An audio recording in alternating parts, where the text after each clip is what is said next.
anticipating. Missouri sold this one out several weeks ago, and the Wildcats have been talking all week about how they felt about their road performances last year, feeling like they were one of the best road teams in the Big 12 on the way to winning that conference championship. Now, coming into this environment, having a veteran quarterback and veteran offensive line will certainly help. Some keys for quarterback Will Howard today. They want him to stay aggressive but not greedy. Get the ball to your best athletes in our wide receiver room. No unforced turnovers, and expect to see this K-State offense get to the line of scrimmage quickly so that Will Howard will have time to make those adjustments based off of what he's seeing amidst all this crazy noise down here, guys.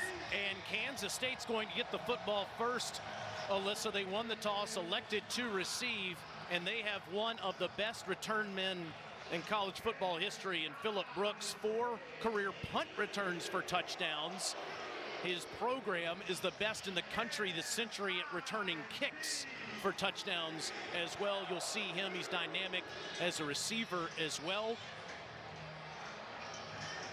K-State outstanding in special teams. 66 degrees at game time. The rain is out of here, and we're ready to rip. As Harrison Mevis is about to put his right foot into this. And he kicks it over Brooks's head, so Will Howard will start at the 25-yard line. He's a big-looking quarterback, 6'5", 242 pounds. He was the 2019 Maxwell Football Club Pennsylvania Player of the Year. He listens to his Nana's final voicemail twice before every game. Can you imagine how powerful that is? And Will's an ambassador for the Leukemia Lymphoma Society. Chris Kleiman, the head coach at K-State, said, Stinch, he is the unquestionable leader of this football team. Offensive coordinator Colin Klein said the most cerebral player he's ever been around. Trust him with the decision making.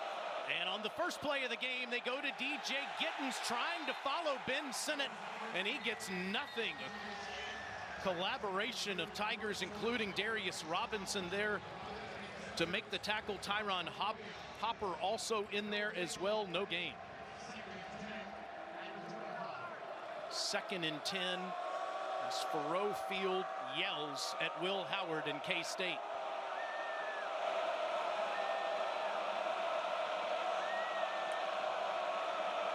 Fake to Gittens, quick pass, and it's a good ball to Jaden Jackson, just short of the first down. It's a 9-yard pickup, 3rd and 1 for K-State.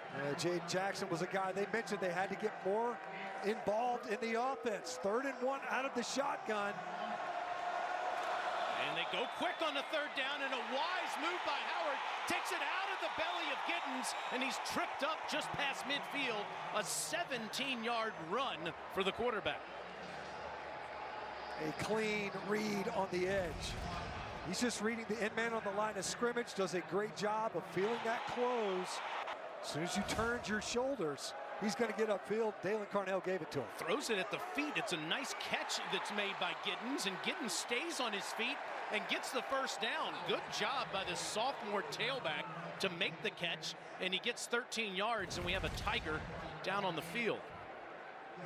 This catch by Gittens is unbelievable. I mean, just fantastic focus to take that right off the turf, and then to have the wherewithal to run after the catch. It looks like we've got Jaden Jernigan, big D lineman out of Allen, Texas. And Missouri loves their D line. I mean, they are pleased with the depth there, and Chris Kleiman has to like the way this game started, Taylor. 55-year-old head coach in his 5th year at K-State, 32-20, leading the team to that Big 12 title. Of course, won those 4 FCS national championships for the Bison at North Dakota State. What a program he has built in Manhattan, and his offense has got it at the Mizzou 36 on this first drive of the game, and Howard drifts back in a muddy pocket, throws, and another completed ball with Jackson on his back down near the 25-yard line. First down, K-State. A great job by Will Howard. We've already seen his legs in the run game. Watch him just work the pocket. Slides to his left and pushes back to his right. He's getting pressure from both sides, kept his eyes downfield for that completion. From the 26.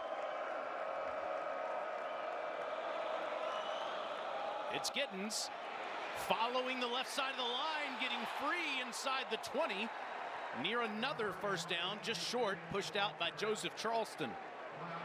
Well, this is a challenge that Kansas State still has in their offenses. They have 2 tight ends, so you're in an unbalanced front. And what Blake Baker, the defensive coordinator of Missouri, talked about, he worries about the angles that are created by the Kansas State offense. A couple of pin blocks, you get to block down, you pull linemen out in front. Stench, they have been terrific. K-State has in the red zone 9 of 10 scoring touchdowns so far this year. And a little bubble ball to R.J. Garcia, turn and catch, 1st and goal, Wildcats at the 4. Really well-designed play that time. We talked about the pins and pulls. They run a heavy play action. You end up pulling your left guard. And Colin Klein, they talked about it. He's very diverse in his play calling. You see him the top of your screen, he's right here. That's the play caller, former quarterback at Kansas State. And of course, a Heisman finalist on the field as a player, and now doing a great job in rhythm with Howard on this first drive of the game. Gittens standing next to him. That's Brooks going in motion. Will steps out, throws, almost picked off. Chris Abrams' drain was right with Brooks. It's a dangerous ball, 2nd and goal. A little bit of pressure again by the Missouri front. Kansas State coming into this game, they knew the challenge was heightened versus Missouri defensively. That time Howard able to get away with the throw that was off target. 2nd and goal from the 4. Fake to Giddens again, and Howard's going to go in. What a first drive by K-State, but there is a flag down. The referee today is David Alvarez from the Big 12. With his officiating crew. Holding. Offense, number 34. 10-yard penalty for the spot of the foul. Still, 2nd down. Yes, Ben Sinnott, he does a little bit of everything. Excellent player. This time he gets flagged. See him come all the way across the formation. And there, I got to tell you, that's some really good acting. There at the end, it's that little tug, and you got to know to let go. I'm not so sure it had any effect on the result of the play. He didn't need to do it, did he? Now 2nd and goal back at the 11-yard line. The give goes inside to Ward, and Trayshawn Ward, the Florida State transfer, gets the football, didn't get much. Great job by Darius Robinson getting upfield right now. Ward's having to throw moves in his own backfield.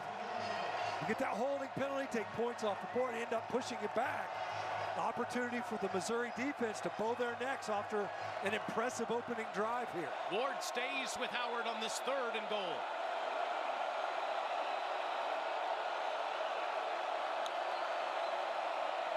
Will's facing pressure, throws, and it's caught off the carom. Touchdown, Brooks.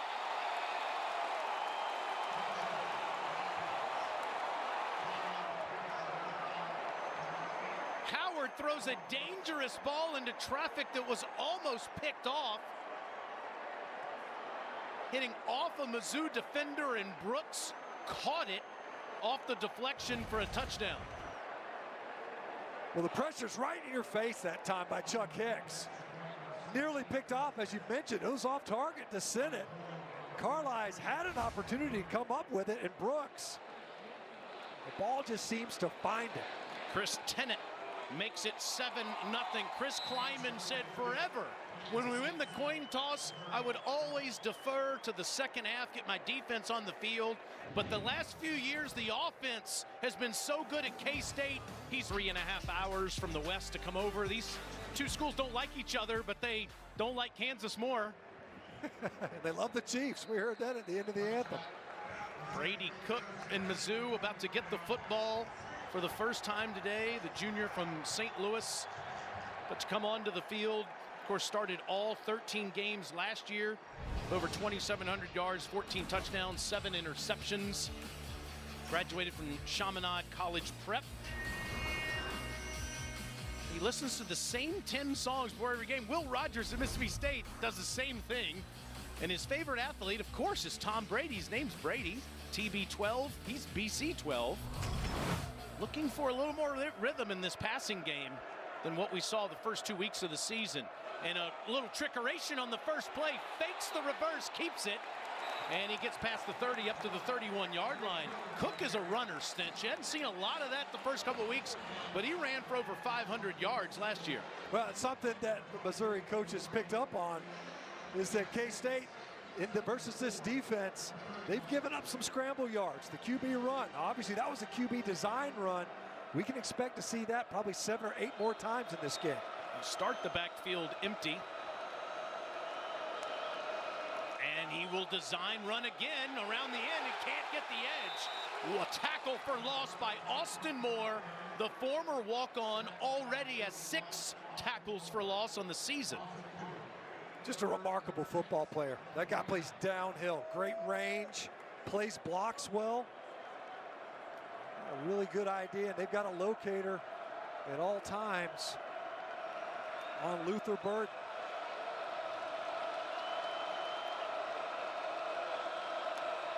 He's up at the top of the screen, and Cook's looking that way, throws underneath, and the first down by Schrader as a safety valve, an extra option on the play, and he moves the chains.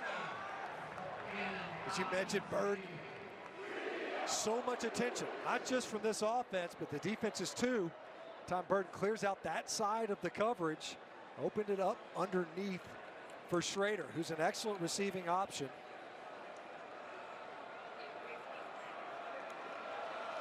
And Cook, following blockers, bounces off a tackler and gets past the 40. Tyler Stevens, tight end, coming there to help with the block there. Kobe Savage made the tackle. There's Burden, the sophomore from St. Louis. Stench talked about him in the open, 15 catches already on the season, and he has the highest percentage of any team's targets by any player in the SEC so far through 2 games. Cook looks across the middle, and it's caught in K-State territory by Theo Weiss.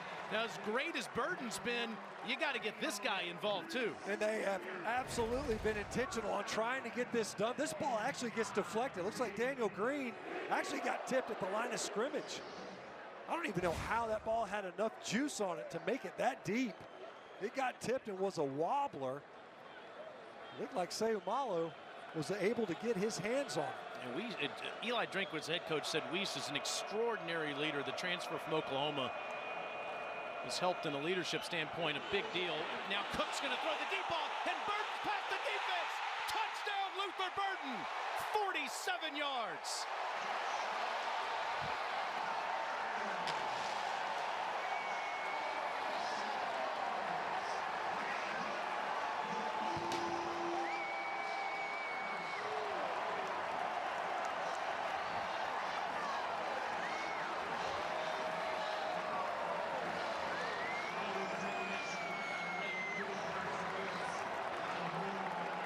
Had 1 catch, Burden did, from Cook last year in this game, and his first catch starts the scoring for Mizzou today on a 47-yarder.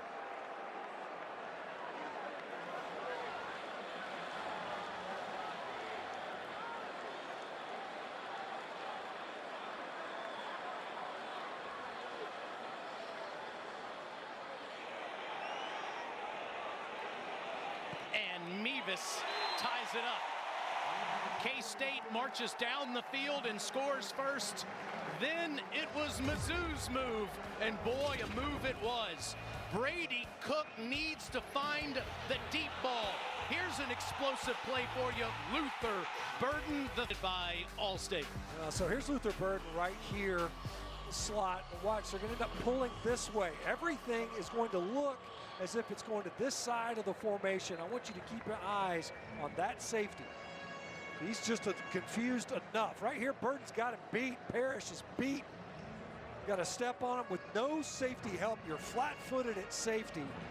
And they knew coming into this game, it's difficult to throw the ball vertically versus a 3-safety defense. You've got enough deep men in coverage. However, if you can buy their eyes with the run game, which is what Mizzou did coming out early on, a lot of QB carries, and then they're able to get just enough attention to get over the top. This could be returnable for Brooks at the 4. Watch out for this guy. He's special, past the 30 and past the 40-yard line. The most dangerous return men in college football takes it 37 yards. Kansas State went down the field and scored on its first possession, and they did it again without their right tackle, Christian Duffy. Started 35 straight games stint before the season, but he's got an ankle and foot injury. You could see Cooper Beebe lining up either at left guard or right tackle, and there he is at right tackle. On this drive, Carver Willis will also play some right tackle.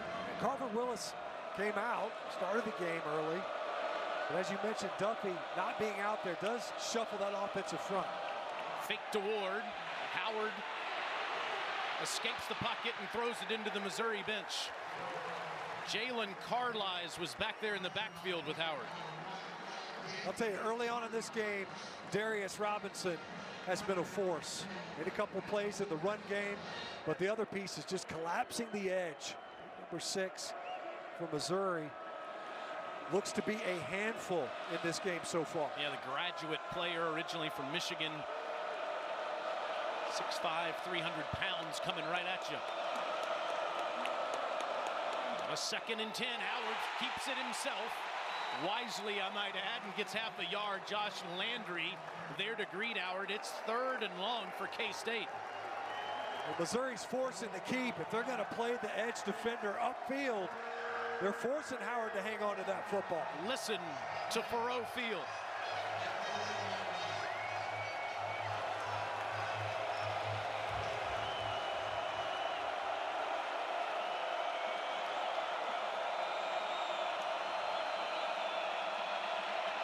Howard on 3rd and 10. Off his back foot is picked off. It's Chris Abrams' drain. Howard's thrown an interception in all 3 games, and Mizzou gets the ball on K-State's side of the field. In the pre-snap, Taylor, you could tell Blake Baker dialing up pressure, so watch. 3 would-be pass rushers, and then maybe your best pass rusher in the middle, and Tyron Hopper. Hopper's able to get home untouched. There's no doubt that influences this throw. Howard with pressure right in his face. This time throws a gift to Carlisle.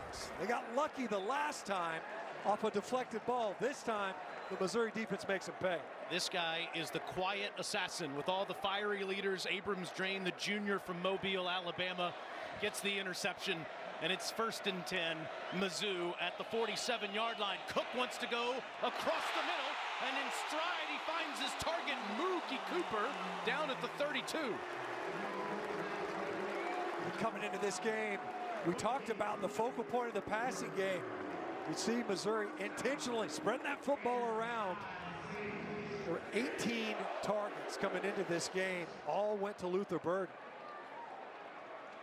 Incorporating those other receivers, diversifying that passing game. And you may notice he hasn't found Mekhi Miller yet. Miller's got a finger injury sustained in last week's game, but still sharing the load. Now Schrader banging off K-State defenders, gets a yard or 2. Desmond Purnell does everything for that K-State defense, and he makes the tackle, and then still down on the ground is Khalid Duke. He looks like he's writhing in pain. This guy needs a double team on almost every play. A senior from Atlanta.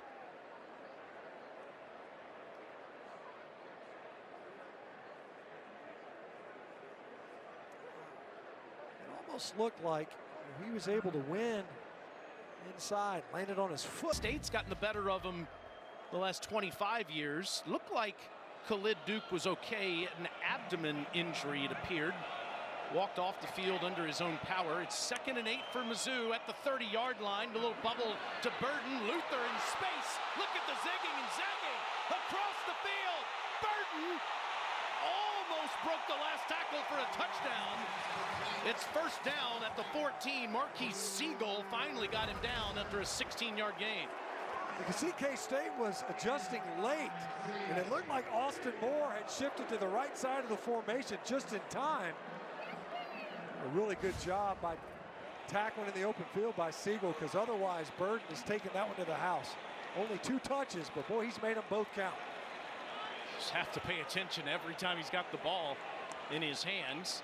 Cook in trouble, and down he goes. Great pressure by Kobe Savage. Beat his man, and Savage gets the sack. They'd walked him down into the box right there on the end of the line of scrimmage. Watch Savage. Here he is. Sneaked up. He just wins right now. Pulling guard from the right side, Marcellus Johnson, who was a change in the lineup. Got to keep his eyes up and be able to peel on that penetration. K-State's been living in the backfield. 9 sacks in 9 quarters of football so far this year. Savage, the senior from Paris, Texas, finally healthy for those ACL injuries. Cook's changing the play with 3 on the play clock. And he gives it straight ahead to Nathaniel Pete. Pete breaks tackles and gets down to the 11 to make it 3rd and manageable. It's the local product from here in Como that, of course, went to Stanford and now is back in town. Pete did a great job of breaking that tackle. As you get down to this end of the field, I mean, you see, look at the student section down there for Mizzou, all that yellow. They were here early and they have been loud. Quiet here, of course, with the home team with the ball. It is a hard sellout. See Kleiman, Coach Kleiman was hustling down the sideline. Wants a timeout here, a big 3rd down. Where you turn the football over at midfield. Timeout, Kansas State. They're first of the half, 30 seconds in lane. Your opponent, a short field like this, he wants to make sure that at the very least, you hold him to a field goal. We were talking about this before the game. So excited to be here. It's first sellout in 4 years, first non-conference sellout since 2012. These games in this region mean so much to the fans. Playing K-State in Como for the first time in 13 years. Next week, Mizzou's going to St. Louis to play Memphis. First time they've played there in 13 years. And next year, Oklahoma's in the conference and coming here for the first time since 2011. Crank up the flux capacitor, right? Everything's back to the future. Checking out some former rivals. Get those Big 8 t-shirts out. That's exactly right. There's some guys talking Big 6 days up here in the press box. Missouri Valley even. Got some K-State fans. Made it over from Manhattan. 3.5-hour drive. Chris Kleiman, the unquestioned leader, watching his defense on a 3rd and 7. There's Schrader that's going to line up next to Cook. Start out that bunch formation, and then Reese and Burden exploding out, expanding it. Cook looks at the bottom, one-on-one ball is dropped. Boy, Dennis Jackson had it in his breadback skid, but couldn't bring it to his body. It's 4th down. Jackson's in there because Makai Miller's finger is bothering him. And I'm not sure that even if Jackson comes up with this catch, he's going to make much with it afterwards. Parrish was bearing down on him pretty hard, a sure tackler in the open field. Harrison Mevis gives me nightmares about my own short game, because the shorter the kick is, the more problematic he's been. He's only 1 of 3 on the season kicking field goals, and he missed an extra point last week. This is from 30 yards. And that one is straight through there. Missed 10 field goals over 50 yards, but the chip shots need a little work. That one's good. And Mizzou has its first lead at 10-7. Chalk that up as a win, though, for the K-State defense to be able to hold on a short field, be able to rally back and get an explosive play from Luther Burden on that screen. Get the timeout just enough to hold up on that 3rd down to force a field goal. I'm excited about these SEC games we've got today at 4 Eastern. Texas A&M hosts Terry Bowden and Louisiana Monroe, who look good so far this year. And it's 7 Eastern on SEC Network Plus. Hugh Freeze is back home to host Samford. We cap the day with number 17 Ole Miss hosting Georgia Tech in our SEC Saturday night matchup. All games are available on the ESPN app, so you can watch anywhere. Ole Miss has got some injuries at running back and wide receiver to worry about tonight. They have not run the football well at all this season, even with what was thought to be a healthy Quinshon Judkins. He's out, and we believe Trey Harris, the receiver for Ole Miss, is also out. This guy's in and had a great kick return the last time they kicked it to him. Phillip Brooks. Were you surprised as I was that he had a chance to return that kick? Amazed that he had a ball in play that they could actually put a return on. Davis gets ahead of steam, doesn't he? About almost 10 yards running up to it. And that one goes over Phillip's head. And here comes Will Howard, we've seen some good, but we've seen some dangerous passes too, Stinch. They made some good decisions in the run game, but especially as they got closer down there in the red zone, the pressure, the ball was a little bit behind. And then on the pressure right, that time in his face, lucky that one ended up in one of his teammates' hands, but similar. That time Tyron Hopper right in his face. Once again, they've been able to win in the A-gaps, right downhill. So this isn't pressure that he could avoid seeing. 5 interceptions now in the last 4 games. And one in each game this year. There goes Brooks. Instead, it's a give straight ahead to Giddens, and DJ gets up near the 29-yard line. The big key for K-State this year, Stinch, is trying to replace Deuce Vaughn's explosive ability that he gave them last year. And that offense, they're getting about the same yards per carry. They're just not busting it as much as they did last year. Yeah, this explosive playmaking that they think they probably lack still. They just don't have as much juice. Send it back there with Giddens. Surveying the whole field, throws to Giddens, and Giddens is covered up. He is sandwiched near the original line of scrimmage by Tyron Hopper, the leader of that Blake Baker defense. It's 3rd down. He wanted to get it to Ben Sinnott. He ends up getting covered. Watch, Sinnott's going to go this way. Ben's going to go that way. Watch Hopper. The range that he has from his inside linebacking spot. Had that pressure earlier. You see Howard wanted to go to Sinnott. And by the time he came back to Giddens, Hopper was all over.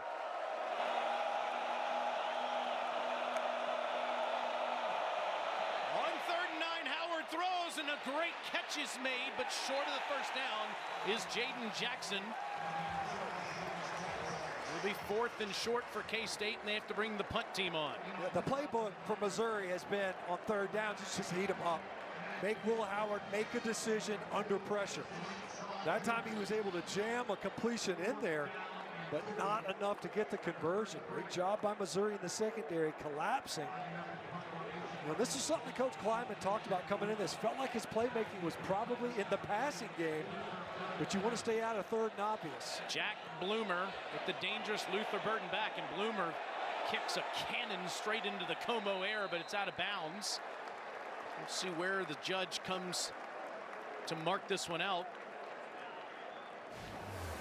Be at the 35-yard line. It's a 32-yard punt. Burton didn't get a chance on the punt, but he's gotten a chance at receiver. Great job by Brady Cook, buying it just enough time to get it to him. And then how about the short passes? They knew coming into Kansas State, this guy is electric. They knew that even the short passing game, although they've already seen a deep one go over their head, they were just as worried, saying, look, this guy might be harder to tackle than he is to cover. Because of that, you give him the ball quickly, and he'll still pick up a ton of yards for you. Coach Drinkwitz was telling Alyssa yesterday about the physical changes that Luther has made. You can see their evident commitment to football at an all-time high for the sophomore. Cook throws this ball to Theo Weiss, and Weiss has made a big impact on Burton so far. Let's go down to Alyssa. Yeah, Taylor, you just mentioned it. I mean, the transformation from last year to this year has been huge. He said on the field, off the field, in his lifestyle, his nutrition, hitting the weight room, and like you said, a huge part of that has been Theo Weiss and that leadership. It's offside on this play, Alyssa. Burton was also obviously somebody that K-State came in with a full target on his back, knowing that all of them would have to have all eyes on number 3. Quarterback, 5-yard penalty. Yards results in a 1st down. So much so that they utilized every single one of the fastest players on their scout team, as well as bringing over some of the top wide receivers who are starters for this K-State offense, just to try to simulate that speed that Burton brings over and over and over again. Not something abnormal, but you really only do that as a defense when you're facing a really fast wide receiver like Burton. And Alyssa, these Mizzou fans wanted to see that speed. They wanted a free play, but the officials didn't give it to them. They do get a 1st down on the offsides, and then good job finding Brett Norfleet for his 2nd catch of the season. The freshman from O'Fallon, Missouri, 13-yard pickup. This time, Missouri, they get the unbalanced look. Unbalanced to the field, the play action, now over the ball quickly. Best rhythm we have seen so far on the year for Kirby Moore, the offensive coordinator for Mizzou, as Schrader gets a couple of yards there. That time they were trying to bluff. So you saw the kind of look to the sideline. They get over the ball quickly. They look to the sideline like you're going to make a change. And then you'll see Brady Cook. He did that last week. And it's easy to do it on some of those inside zone plays. You catch the defense sleeping a little bit. Because usually when you check, the defense checks. He picked up 4, but it's enough to give you a second playbook type of a snap at the plus side of the field. On 2nd and 7, they go again to Pete. He doesn't get much, so it's going to be 3rd down for Kirby Moore, the offensive coordinator who comes over from Fresno State. He was the play caller for Jeff Tedford there the last 3 years. Of course, he's Kellen Moore's brother. Kellen, the offensive coordinator, used to be at the Chargers, or Cowboys rather, now with the Chargers. He told Eli Drinkwitz, said, Kirby, take what the defense gives you if it's only 4 or 5 yards, and then take your deep shots. Kirby's called one heck of a quarter that ends with Mizzou up 10-7. We'll talk to Coach Drinkwitz coming up in just a moment with Alyssa, with the Tigers up, coming up with a big 3rd down. Eyes right here. What do you need to see from Brady Cook to continue what he's done so far? Yeah, I think he's making smart, disciplined decisions. We just got to convert on 3rd downs, and everybody else has got to help him in the run game. How would you evaluate your defense early? Yeah, I think it was a slow start, great turnover. Now we're playing the way we're supposed to. Thanks, Coach. MIZ. The big question here is, what does Coach Drinkwitz want on this 3rd down? He throws a slant, and it's incomplete, thrown behind Luther Burden with Marquise Siegel all over him.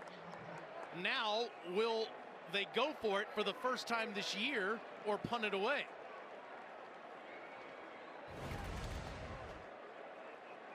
They were trying to get it to Burden, as you mentioned. Ball's a little bit behind him, but got to come up with that catch. He had it. Siegel, I don't know that really did much to disrupt that catch. Well, what he did instead is he decides to bring his big kicker, Harrison Mevis, out because he's been phenomenal from deep. This from 54 yards. He has 2 56-yarders. This is a knuckleball that he misses to the left.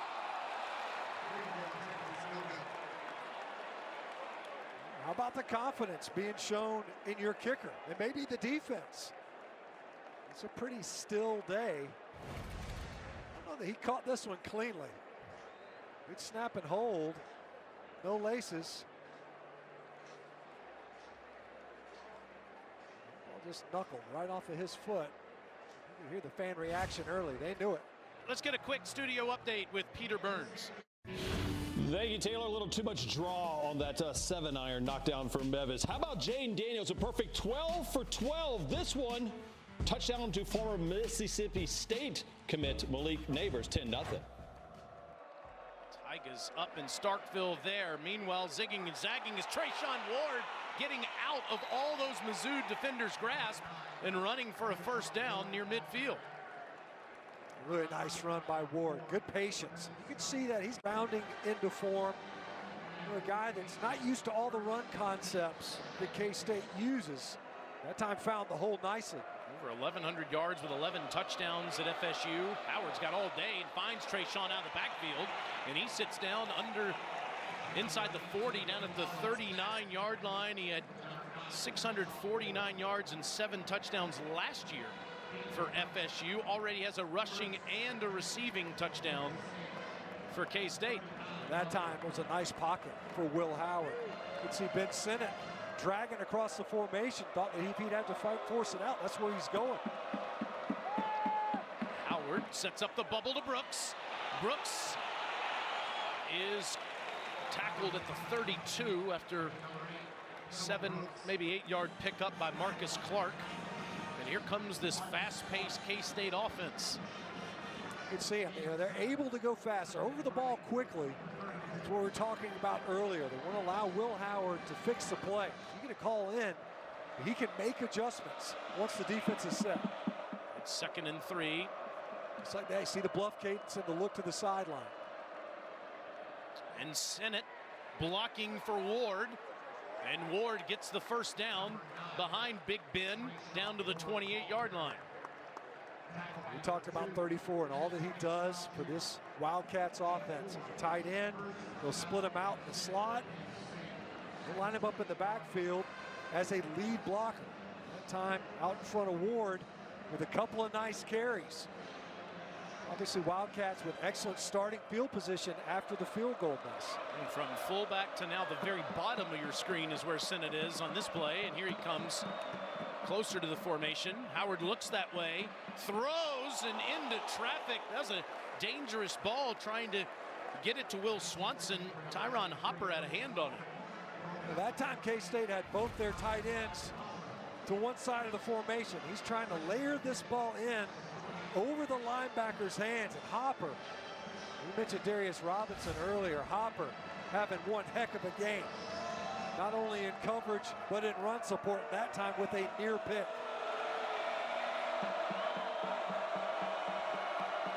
Well, Taylor, the big part of these first downs, if you miss on it, you get behind in the down and distance, you're setting yourself up for a third and obvious. This is second and long here. You want to chip away at the distance to go. Play clock at 1. And it's Ward diving down inside the 25 to the 24.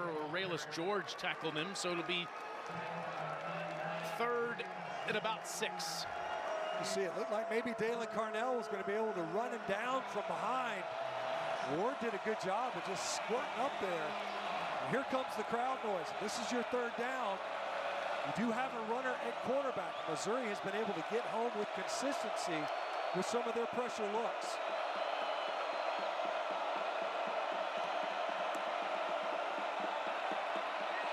Howard into traffic, the perfect ball. And inside the 5, down to the 2 goes Jaden Jackson, first and goal. 21 yards.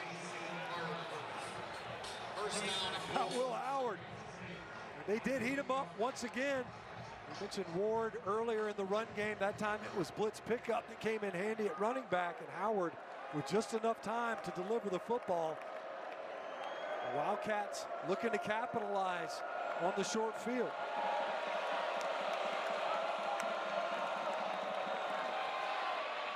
And Ward doesn't get anything. Ennis Rakestraw, junior cornerback, makes the tackle, second and goal. Big Jay Jernigan was able to get upfield as well, made Ward cut that ball up early, right into the waiting arms of Rakestraw. You saw earlier when K-State was able to bow their necks defensively and force a field goal. Can Missouri return the favor? On second and goal, Ben Sinnott next to Howard, and Howard's going to follow him, and he's going to lose yardage, diving ahead to the 3, where Hopper makes the tackle to be third and goal. Well, Tyron Hopper's playing downhill in the run game. And we just mentioned him earlier, had that deflected pass, could have been a pick. That time he runs right through the would-be block of Taylor Portier. Was able to get Howard before he get ahead of steam going. Already 3 tackles and a tackle for loss by Happer. Mizzou fans are filling the grass hill behind this end zone in this sellout crowd on a third and goal. Howard drifts back to the end zone. Touchdown, Ben Sinnott.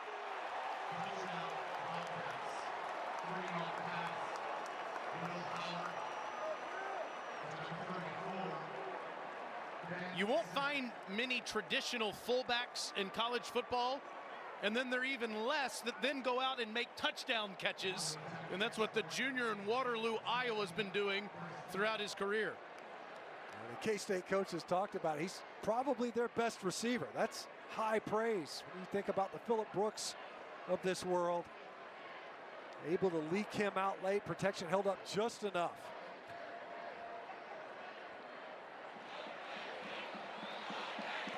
And Tennant makes it 14-10 on a 3rd and 6. Will Howard, who had struggled over the middle of the field throughout the first half, found his receiver Jaden Jackson in stride to set K-State up on the doorstep, and Ben Sinnott finishes it off. K-State is back on top into 33 with 5 ties. K-State has won the last 2, including a 40-12 win last year in Manhattan, and they have the lead now, Stinch, after an impressive 3rd and goal throw from Howard to Sinnott. Yeah, and so you're going to see a rocket motion coming through the backfield, okay? And here's Ben Sinnott. Well, that rocket motion is just enough to get the defense leaning one direction. See Abrams Drain coming in there and just gets lost in the traffic there. Ben Sinnott start on one side of the formation. He just comes underneath, opposite where all the other routes are flowing. And Will Howard, Kansas State offense, able to capitalize on excellent field position, miss field goal. They're able to turn it back around. Both of these offenses being gifted with some good fields to work with. Brady Cook has looked sharp so far. He's back to the air, and wide open's Mookie Cooper. There was a blown assignment in the K-State secondary, and Cooper makes him pay all the way down to the K-State 34. It's a 41-yard completion. That's twice now that there's been confusion. That time, it looked like Jacob Parrish thought that somehow he had assignment. Either he was triggering on a corner blitz and thought he had help over the top. Cook's going quickly, and he's got a tight end down there inside the 10. What a catch by Norfleet. Once again, Parrish late to trigger back. Norfleet able to slide behind the coverage. Great ball from Brady Cook. And the tempo very much after the big play with the Wildcats defense on its heels. 22 more on that one, and suddenly it's 1st and goal on the 3rd play of the drive. Now it's Schrader, and he's on the doorstep inside the 2. Coming into this game, as you see, Mizzou right over the football now. Brady Cook saying, let's get this snap off. Again, Schrader, and he's converged on by 2 defenders. He'll lose a yard. Daniel Green and Colby McAllister. And now it's 3rd and goal. That's a great job by Daniel Green. He diagnosed that play very quickly and got upfield before Cody Schrader could get his feet going and get behind his pads. You see Mizzou this time with kind of a sugar huddle. Huddling right over the football. 3rd and goal outside the 2. On the option play, Cook takes on K-State defenders, and Savage says no. He gets inside the 2 near the 1. What does Eli Drinkwitz do from here? Really well defended by K-State. So you come in that sugar huddle, and you don't know what they're going to line up, and you see Mizzou's going to go for it. What's interesting is they just subbed in 3 receivers right here on the 4th and 2-yard field. And you hear the crowd. It's the first time they've gone for it this season.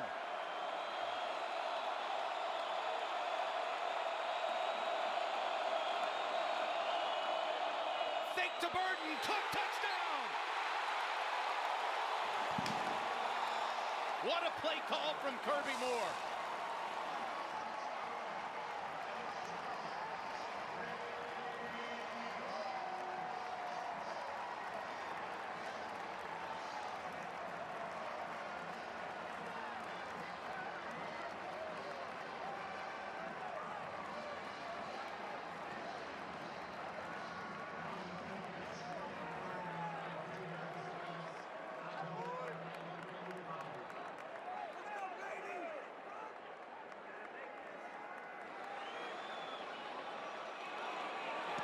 (17-14) Missouri.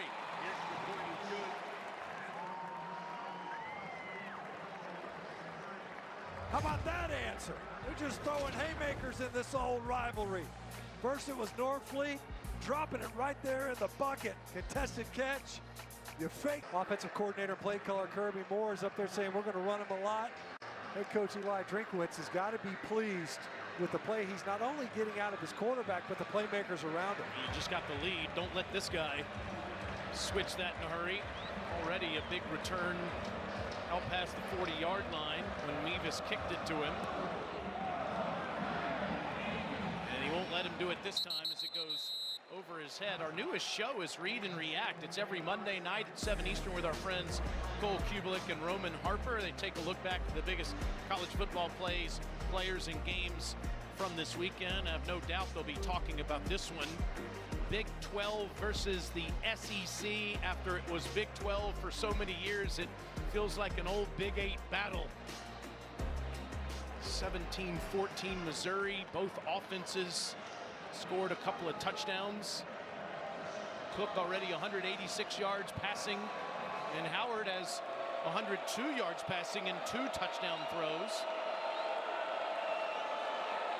And he throws to Giddens out of the backfield, and DJ spins around after a few. Jaden Carlisle wouldn't let him go. Second down. See, Mizzou won the Big 12. The North, that is, in 2007, 2008, and again in 2010. K-State has the 3rd most wins of any current Big 12 program. They'll have the most next year because Oklahoma and Texas are coming this way to play Mizzou and the rest of the SEC. Second and 6, Giddens straight ahead. After the catch, he gets a first down run Number 31, up to the 38. DJ Giddens, the ball carrier. Well, they're running behind big Cooper Beebe, who this time has moved back to his left guard position. He's been at right tackle the past couple of series. This time they got Carver Willis back in there at right tackle, number 77, and Beebe, the lineman of the year, in there at guard. On 1st and 10, Howard throws, and it's caught by Sinnott. Sinnott covered up, breaks tackles, and stays upright. Inside the 30, down to the 28. That's 34 for number 34. And multiple options that time. Giddens open, had Sinnott open off the heavy play action. They're able to sneak number 34 back there. Hopper in coverage. Had a heck of a game, and Sinnott ran right out of his tackle along the sideline. He had over 100 yards receiving in week 1. Just 1 catch for 5 yards last week has made an impact in the first half today. With Giddens and Ward in the game at this moment, Howard is in trouble. Almost got out of there, but converged on at the 31. Raylis George Jr. with the sack. We talked about Beebe being back in there at left guard. So take a look out here. This is the matchup. Carver Willis, a short set, nice set initially. It didn't just collapse. It's really Beebe also struggling in that protection down. Loss of 3.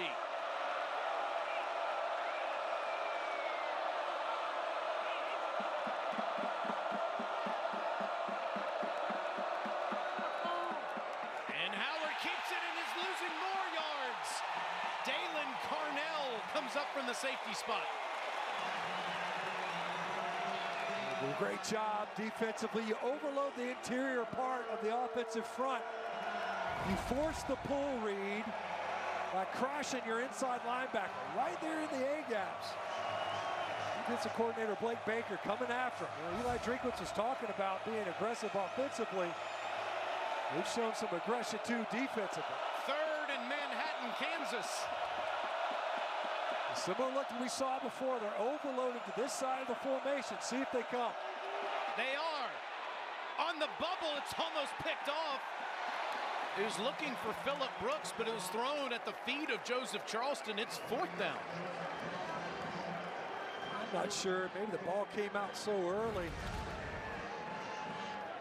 It's because of the pressure again. Hopper just sneaking right through there. Charleston, he's looking at Brooks. He's looking to make a play on the catch, and instead the ball hits him right in the breadbasket. They're going to line up for a 55-yard field goal. Chris Tennant made his only field goal of the year a couple weeks ago against Southeast Missouri from 51 yards. This would be a career long, and Tennant nails it. Does it have distance? No, it's short, and here comes Abrams Drain. You remember the kick 6 in Auburn, don't you? Abrams Drain gets it back out past the 35 to the 37-yard line. It was right on target, but it was short. And now Mizzou's got good field position with the lead. Get the ball back up 17-14 after that last offensive drive. Offensive coaches reminding skill positions, the wide receivers here on the sidelines. Guys, don't give in to the ebbs and flows of this game. Continue to do your job, and it will come. That was evident from that last touchdown, right? The fake to Burden, with Burden selling it, was proof that what they're doing is working, and this offense is feeling really confident right now, guys. Thank you, Alyssa. The Missouri Tigers get the ball at the 37-yard line, and on a design run, Brady Cook gets it up near the 44-yard line. It's a pickup of 7, and he looks limping a little. Yep. You know, I was just about to say, Taylor, I mean, we knew that we'd see a lot of QB run in this game. Here comes Sam Horn.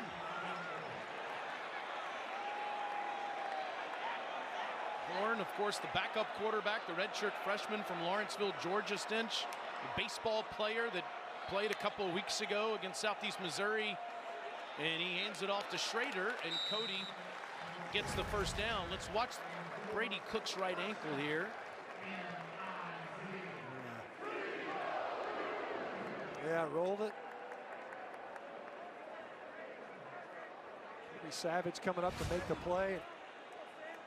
He's got 7 carries, it looked like, coming into this injury. Boy, they were by design. Those weren't scrambles. I mean, these were intended QB runs. Still pretty gimpy. He's played a whale of a first half, hasn't he? Cook again to Schrader, and Schrader slips and might have lost half a yard with Cody Stufflebean making the tackle. And now Cook comes back in. He's trying to walk that pain off. If you're K-State, you're thinking, this is 2nd and long. You try to heat him up. See if you test how mobile is Brady Cook after being hobbled on that run earlier. He has an empty backfield with Burden moving in motion. Cook looked that way, gets out of the pocket and throws to the bench, facing pressure. It was Daniel Green back there with him. Saw that empty backfield. Nobody there to help you out. Joe Klanderman, the defensive coordinator for K-State, said, yeah, let's find out. We get a pass right here. You trigger Daniel Green. Make Brady Cook move off of his spot. See if they employ a similar strategy here on a 3rd and 10. It's the only play they really struggle with. They're only 1 of 4 on 3rd down.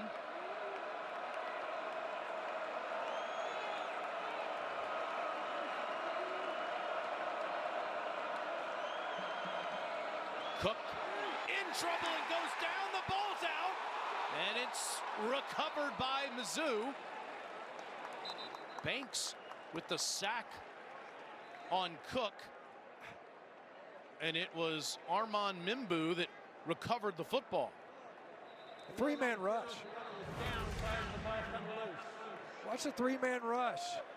You just can't lose to the nose guard on a 3-man rush. You got 2 guards that are sitting there playing traffic cops. You can help inside out, but you help inside out. That time Xavier Delgado just drifted too far to the left, just enough for Javon Banks to get upfield.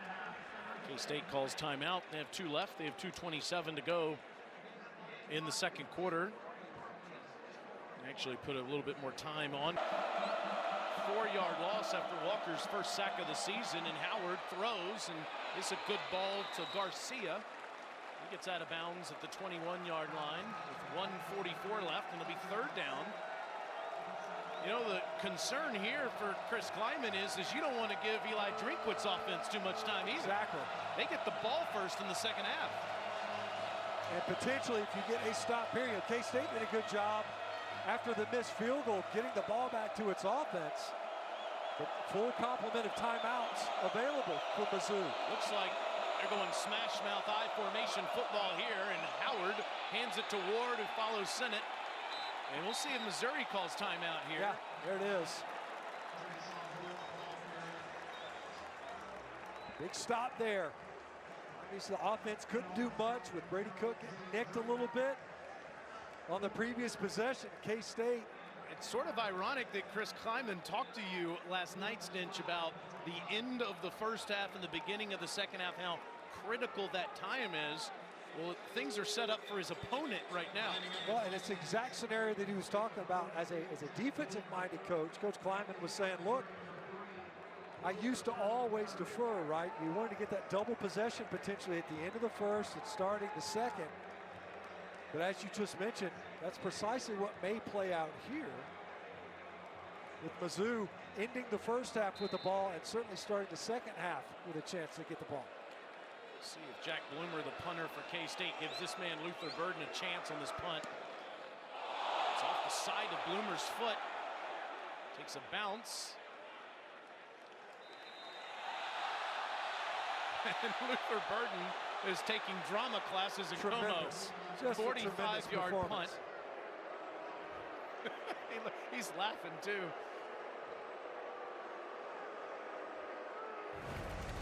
Fans are supporting him in his performance.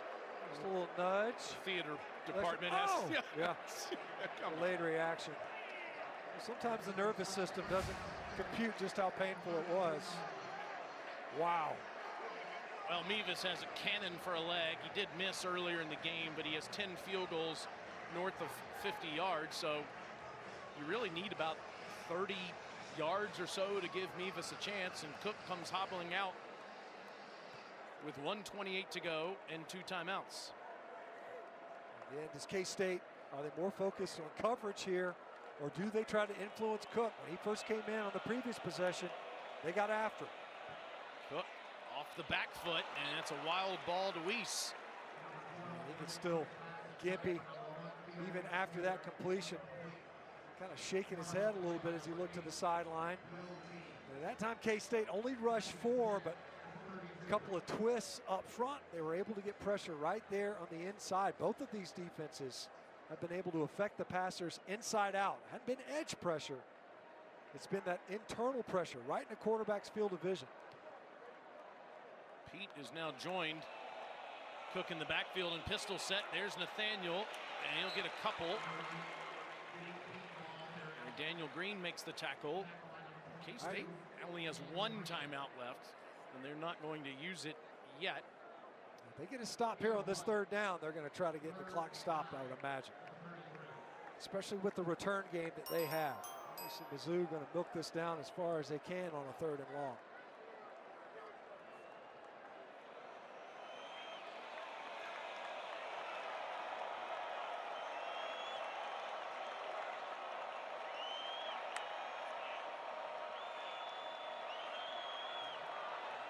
Clock down to 3. It's Schrader who will get past the 35 to the 36. Timeout K-State. And you see Marcellus Johnson, who started today at right guard, down on the ground. Got rolled up big time. Happens a lot. So watch him. Marcellus Johnson trying to climb up on Austin Moore, and the whole pile ends up on the back of his left leg. Down there you see where his foot was pinned underneath Cody Schrader. The fans here, you know, they're booing the play call. The whole idea is you got to try to bleed that on a 3rd and long and get an incomplete pass, and you're gifting time back and a timeout. When you want to get your quarterback, who's played so well in this first half, into the locker room, get that ankle retaped. See, this is a graduate player from Eastern Michigan, starting at right guard today in place of Cameron Johnson.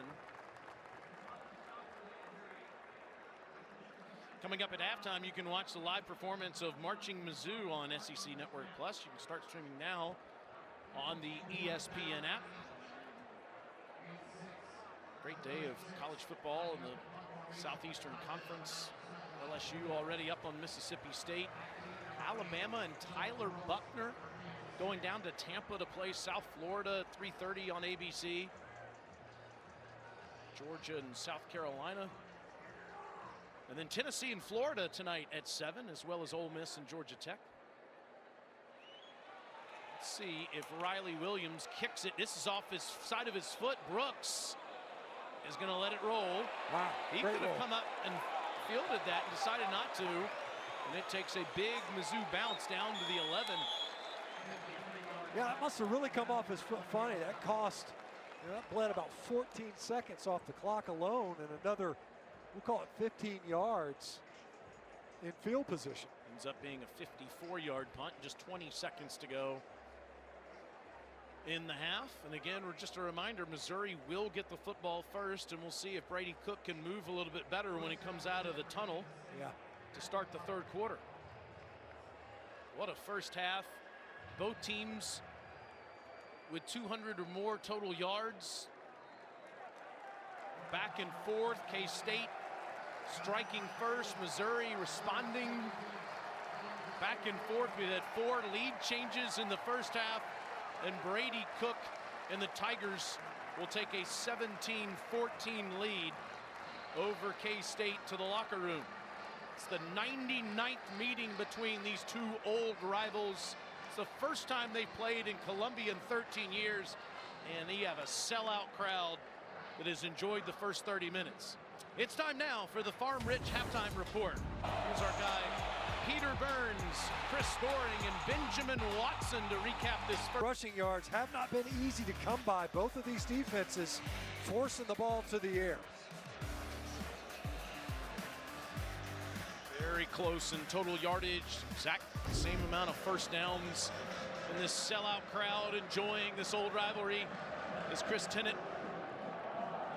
A short kick, it'll be fielded at the 1 by Trevez Johnson. And Johnson is past the 25-yard line. Now, Alyssa, how about Brady Cook's right leg? Yeah, guys, I caught up with head coach Eli Drinkwitz coming out of the tunnel, and I asked him what halftime looked like for Brady. He said he should be okay, but he's dealing with a right knee sprain. You see that sleeve over his right knee throughout warm-ups. He's still been jogging around on it, making sure that that leg feels good, that balance feels good, which is something that I kind of saw buckling at times over in the second quarter before we went to halftime as he was getting worked on it. But one thing is consistent. He is not going to get dragged out of this game if he can help it. He wants to be out there. He wants to compete with his team. He's been the nucleus of what they've been offensively in the first half. And they'll go to the ground to start the second half, and Pete gets dragged down in the backfield. It's Daniel Green, who's been living back there, a senior from Portland, Oregon, with another tackle for loss. So that's going to affect the count a little bit. By that, I mean when your quarterback is running, you pick up a blocker and you lose a defender. So because of that, you wonder how much of that plays in here in the second half, especially with some of their play action and run game looks. It's a loss of 1. Cook pumps, and now he gets leveled, clothesline by Green. His first sack, 3rd tackle for loss, and 7th tackle. This guy's everywhere. Well, Green triggered right away when Brady Cook came back into the game when he was injured in the first half. Green did it again. You can see Cook, he's a really mobile quarterback, could not sidestep that tackle, and you have to wonder how hindered is his mobility. 3rd and 18, and a snap issue. They're early at right guard. We talked about another injury right before half. Was it right guard? Offense, number 74, 5-yard penalty. Still 3rd down. So Marcellus Johnson, who got a little bit rolled up on one of those late runs right at the end of the first half, he was starting in Cameron Johnson's spot, who had started the previous 2 games, and now an early procedure penalty by Johnson. First flag on Mizzou today, and they're backed up inside their own 8-yard line. This first drive of the second half. Quick throw, and it's batted down at the line, but caught out of the air by Burden. Almost broke it past the 15 to the 16. Khalid Duke is the one that got his hand on it. Riley Williams will come on to punt as Cook hobbles off. Well, that was dangerous, right? Khalid Duke got upfield quickly, was able to recognize that they're going to flip it out there to Bird. You almost, typically you would say, just let that ball fall incomplete. It's unlikely that on a play like that, it's meant to get out there quickly, but Bird's so electric.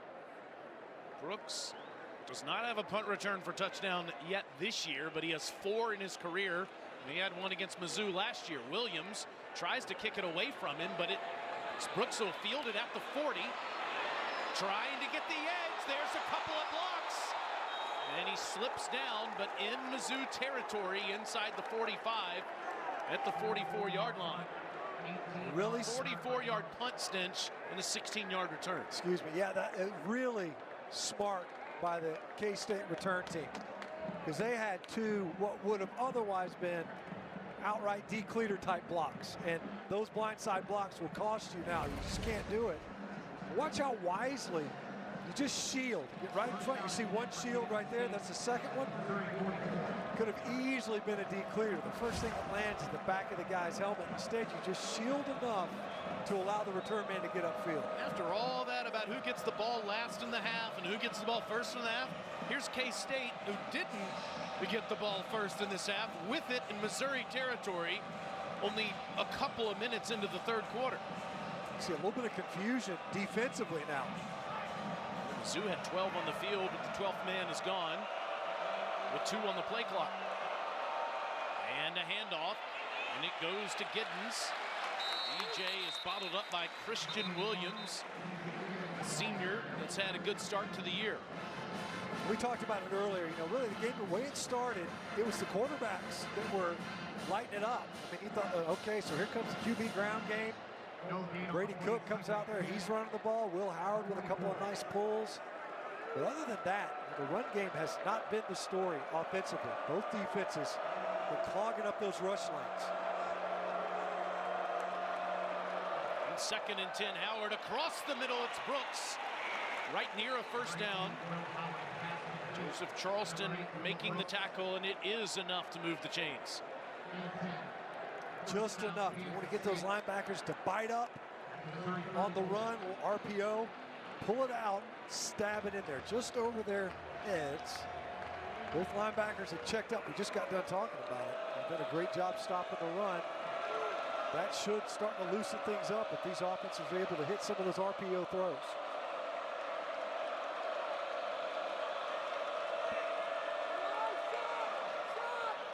Howard drifts back, throws over the head of Brooks, and again into traffic.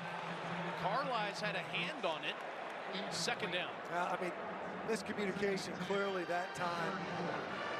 Howard expected done something different. You see Brooks, he's kind of looking at the sideline. Whoa, what happened here? The pressure leaking right now, and you could see that Brooks underneath. Carlisle's had a better shot at that ball than probably anybody else on the field. Chris Kleiman, the head coach at K-State, said he wanted Howard to be aggressive, but you can't turn it over. He has thrown an interception already in the game, and it's Giddens inside the 30 down to the 29-yard line. Avery Johnson came onto the field, the true freshman from Wichita, Kansas, with Howard split out as a receiver. A little bit of a change up that time. Mizzou was able to stay at home, though. Good job once again. 3rd downs, even though they've had some success offensively in converting them, it has not been without pressure. Howard back on the field on the 3rd and 5, but Mizzou is going to call timeout. Big play coming up from the Missouri 30-yard line with 10:50 to go in the 3rd quarter. Is Blake Baker, defensive coordinator, in that yellow sweatshirt, and the visor up in the box is Colin Klein. We talked about it last week. K-State, they hit a couple of screen passes on about a 3rd, same distance to go. And the way Missouri has been able to get home, you have to be thinking during that timeout, they're coaching them up. Watch the screen. You get your ears laid back as a defender. You're trying to affect the passer. Don't allow them to complete a pass right over your heads for a conversion. K-State's 4 of 8 on 3rd down today, and they run it, and they're short with Giddens, who only gets a couple of yards there. So now it's 4th down, now at the 28-yard line for Coach Kleiman. You got to be thinking they were expecting to get more on that 3rd down call to make it 4th and short. Just didn't get enough right there. And maybe you're expecting the defense to be anticipating pass, maybe pop the run, and at the very least get a 4th and short. This will be a 46-yard try. He missed earlier in the game from 50 plus. And this one is straight into the hill and ties the game up at 17. 10:07 to go. Knotted up in this old school rivalry. 99th time that they have played this game. First time they've played on that man's field since 2010.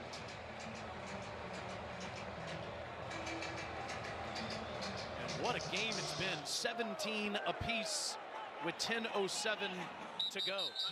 And the last time they played on that field in 2010, it was an exciting game. Wildcat Colin Klein carried the ball 18 times for 141 yards in one of his first games as a big-time quarterback for K-State, but it was Blaine Gabbard's 3 touchdowns that helped lead the way for Mizzou. Tigers 38, Wildcats 28. Of course, Colin Klein's now calling the plays for K-State. His offense just tied the game up at 17 apiece with Mizzou. And the other offense is Brady Cook, who was going the wrong direction on that first drive. This is Pete on an end around, and Mizzou hasn't had a positive play in the second half. It looked like they tried to run another one of those bluff cadences, that time with a rocket motion sweep outside. Great job by Kobe Savage coming up there from his safety position. Guy has been very active. Not scared to come up there and get around the line of scrimmage. Loss of 2, 2nd and 12, back at the 23. Cook fakes, throws to Burden, just get him the ball as quickly as possible, make a couple guys miss. First down, Luther Burden III. All effort. It's almost like a handoff. You fake it. You got Burden already on the move. And Parrish comes up. He's in position to make the play. Burden's so good after the catch. Now we get the running game going with Pete. And he's into the K-State bench past the 40. Taylor, that might be the adjustment here in the second half. Instead of pulling the ball at quarterback, knowing that Cook is hobbled. I mentioned the right knee sprain. He rolled his ankle on a previous snap late in the second quarter. So now it's more of these where you can ride what could be an inside run, but then have an outlet pass available. 4 for Pete on first down, and he'll get a couple more on second down. Will be McAllister and Khalid Duke. And the tackle, we still have an offensive lineman down for Mizzou. That is Xavier Delgado. It's the left guard. We talked about right guard with Cameron Johnson in there for Marcellus Johnson. Now your left guard, Xavier Delgado. A lot of new faces. And once again, it's another just getting rolled up from behind. Same thing that happened to his offensive linemate Marcellus Johnson in the second quarter. See Delgado, it looks like he might be able to walk that one off. Actually nicked up on that one. And Drinkwitz has got to be thinking, look, I'm running out of bodies to throw at this offensive front.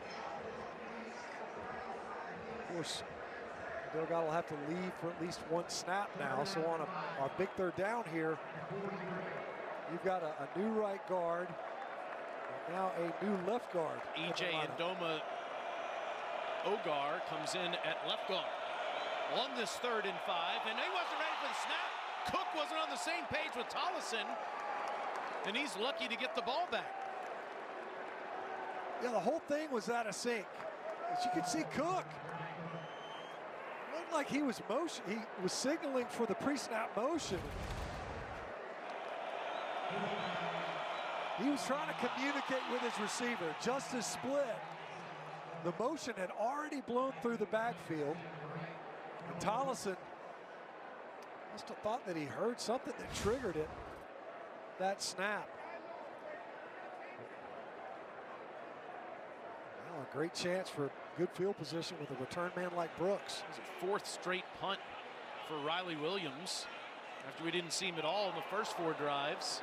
Brooks is going to call the fair catch at the 26-yard line, and K-State has the ball back midway through the 3rd area down. There's just food shrapnel everywhere.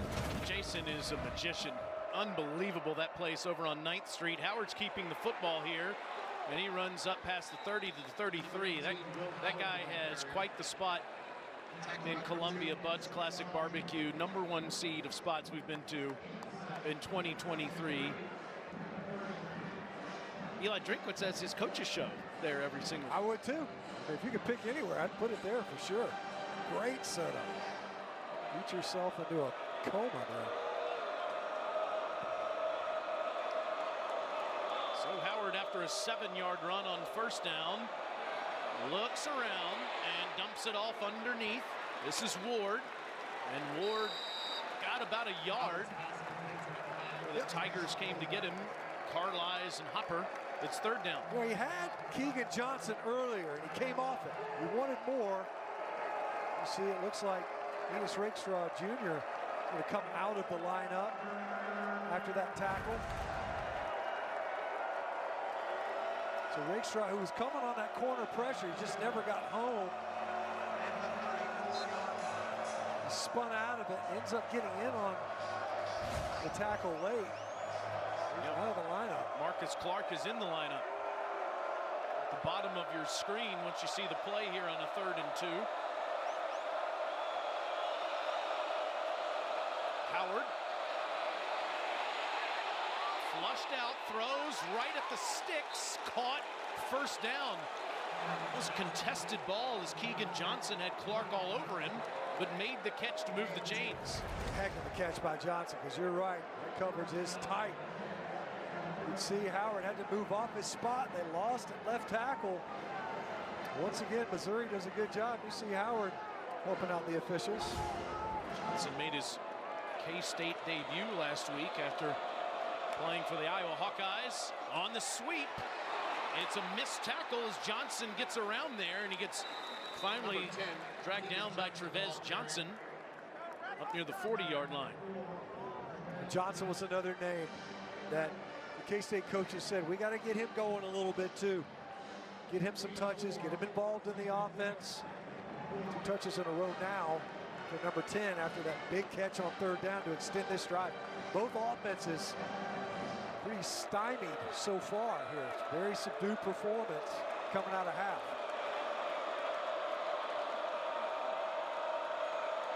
On 2nd and 6, Howard throws wide open is Sinnott. What a catch!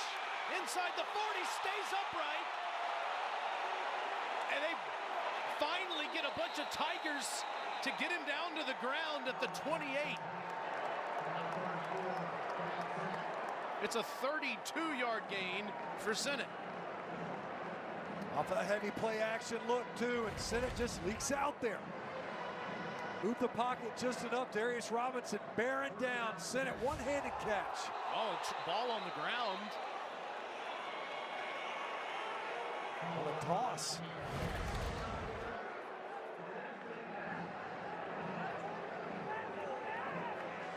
Sinnott. There's a lot of good tight end play out there. That is the hot position, especially even on Sundays. You know, we see Brock Bowers in the Southeastern Conference, but Ben Sinnott, he's about as versatile a talent as you'll find as well. Howard is at the bottom of your screen with Avery Johnson at quarterback. We've seen it a couple of times already in the game where the true freshman takes the snap and will serve as a runner, running around inside the 20, down to the 19-yard line. Miles Gaddy on the tackle. Will Howard is hobbled. He took that shot from Darius Robinson. See him kind of, he's gimping around too, both quarterbacks. You see him just, that was when he was heading out there to his receiver position.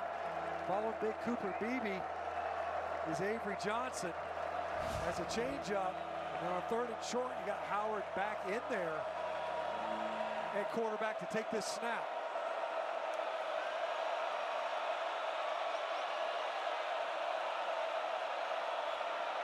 Throws quickly, wide open out of the backfield is Ward. 1st and goal, K-State.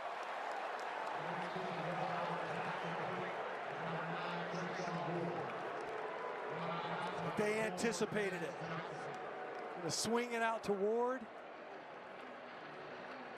He liked it pre-snap. I think he knew exactly where he wanted to go with that ball before it was even snapped.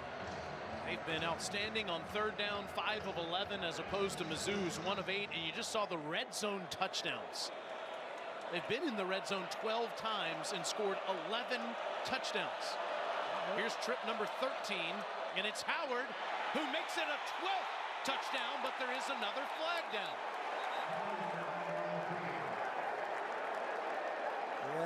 Will Swanson, it looks like, kind of like Ben Sinnott.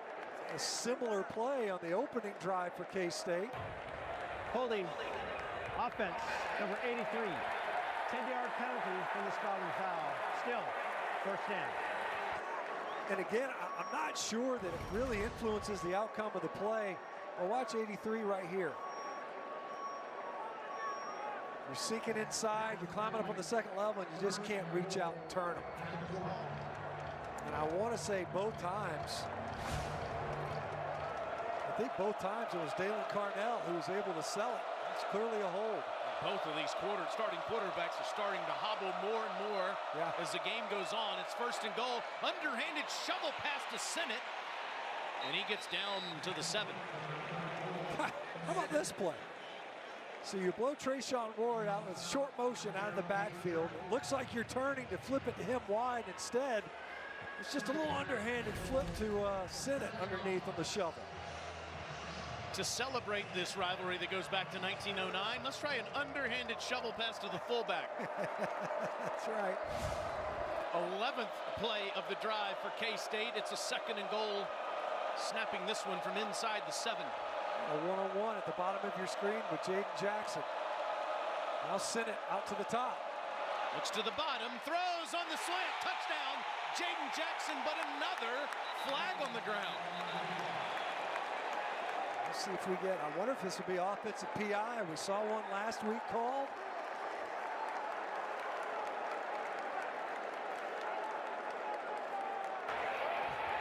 Pass interference, offense, number 8.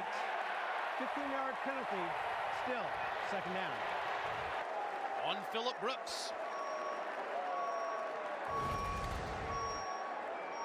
Brooks, he's the inside receiver. I don't know how you call that. I don't. I'll just say this.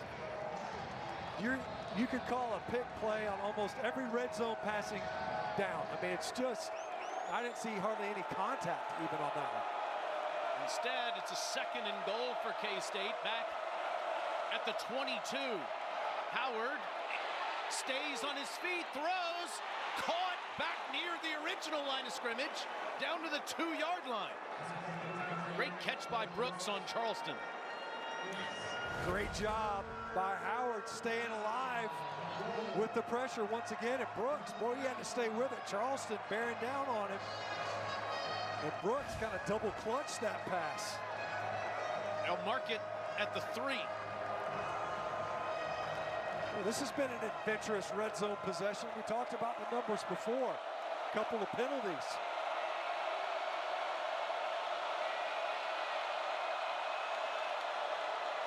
Howard, the jump pass, touchdown, Sinnott.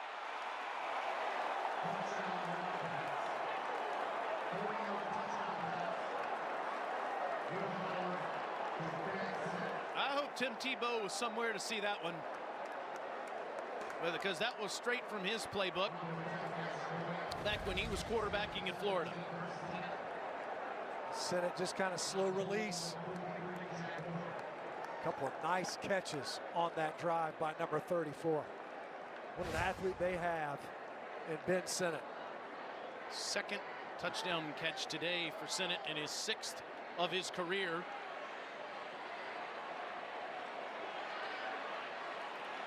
And K-State is up 24-17. A lot of head coaches across the country will talk about this game within the game. Third down conversions, scoring touchdowns in the red zone. Well, on third down today, K-State is 7 of 12. And this season, they're 12 of 13 scoring touchdowns in the red zone. The only other time they were empty, I think ended up kneeling it down at the end of the game. But so Sinnott at the end of the line, you see it looks like he's got a block. It's just enough. You can see Carlisle's coming up. You think you're going to get a run there. And you weren't until Howard jumps and throws the football. One of his favorite targets, Sinnott. Neither one of these quarterbacks, you see, that's not Jaden Jackson, I'm pretty sure. It's Jordan Wright, I think, but he's got the headgear on now. So working on Howard, it looks like. Working on his leg. behind Lloyd there. He's getting coached up. Both these quarterbacks a little bit nicked up. I mean, it's been a battle for sure. Howard had to stand in there on the big throw to Sennett. Took a shot. Darius Robinson laid him out. The ball will be placed at the 25 to start this drive. Let's take a look at today's Capital One rewarding performance. It's how they used Ben Sennett on this last drive, Stinch. Yeah, well, you know, he's one of those targets that you can't get him enough touches. You think about the Luther Birds, and what a great run after the catch. They use him in so many different ways. Even the shovel pass, an underhanded one at that. And then the jump pass, sneak him out there. So he's lines up in the slot, lines up attached at the end of the line of scrimmage like a traditional tight end, lines up in the backfield as a fullback. Just an incredibly versatile weapon on offense. A hard guy to take away because they line him up and use him so many different ways. Cook will throw. Plenty of time. Throws into double coverage. And it's caught. How in the world did Theo Weiss Jr. make that grab? 26 yards. What a catch. What a ball for Brady Cook. Heavy play action, your back's to the defense. Had a step on Parrish. Parrish never saw the ball. They've been picking on number 10 in this game. Another big explosive passing play. Well, you're right. He dropped a dime, didn't he? He's going to throw again. He's going to throw the deep ball. He's got a receiver down there. It's caught by Marquise Johnson. That's the first catch of the true freshman's career. He beat Marquise Siegel for 37 yards. Back-to-back haymakers. Going fast at the 7. Schrader doesn't get much, maybe a yard. Working in the slot. They got the matchup that they wanted. He's matched up against the safety. So on the heels of a big play, Kirby Moore goes back-to-back shots downfield. Coach Drinkwitz was talking about that. That's what he wanted to see, and actually even alluded to maybe Mizzou playing it a little closer to the vest on purpose coming into this game. And that's the end of the quarter. We wondered how Mizzou would answer K-State's opening touchdown in the game. Now they're down 7 going into the fourth quarter, trying to tie things up. Chris Kleiman, K-State head coach, joins us in just a moment. Well, we can't give up the explosive play like we did. And that's one thing we did good in the third quarter is shut that down until these last 2 plays. Now we just got to bow up and see if we can keep them out of the end zone, hold them to 3. What does your offense need to continue to do to manufacture what they did at the end of the third quarter? Well, it's a blitz fire, so we've got to be able to hold up and be able to make some shots. That's what they're bringing heat. We were able to hold up a little bit in protection. Sennett made a couple good plays. Will Howard made a couple good plays. We know this is going to be a 4-quarter game. Thank you, Coach. You bet. Thanks. Great stuff from Alyssa and Coach Kleiman as we get ready for the fourth quarter with the game very much in doubt. K-State 24, Mizzou 17, 2nd and goal, Missouri from the 7 of K-State. And Cook throws over the head of Weiss. It's 3rd down. It's interesting, Bird was not in the formation on that 2nd down play. Bird subbing onto the field now. Trying to go up top to Weiss. A little bit high. And there's the offensive kind of brain trust of Kirby Moore. Here's Bird in the slot. Pressure showing from K-State. Moving the pocket, Cook throws, batted down. Nice defensive play made by Will Lee on Weiss. And he forces a field goal try. We just heard from Coach Kleiman.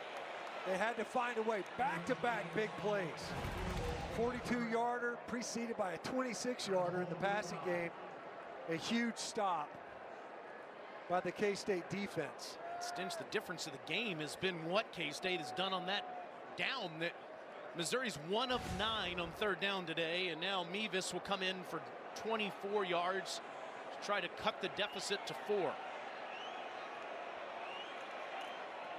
he does just that.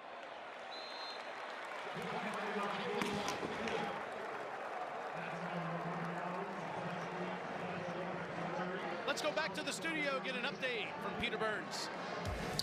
Thank you, Taylor. Time for the AT&T 5G studio update. The Tide have a ride down in Tampa. They're going to be taking the rare road trip out to South Florida, looking for a bounce back after that loss to Texas. And Tyler Buckner appears to be warming up. Might be the quarterback one right there for Nick Saban's squad. Taylor, what do you guys think of that?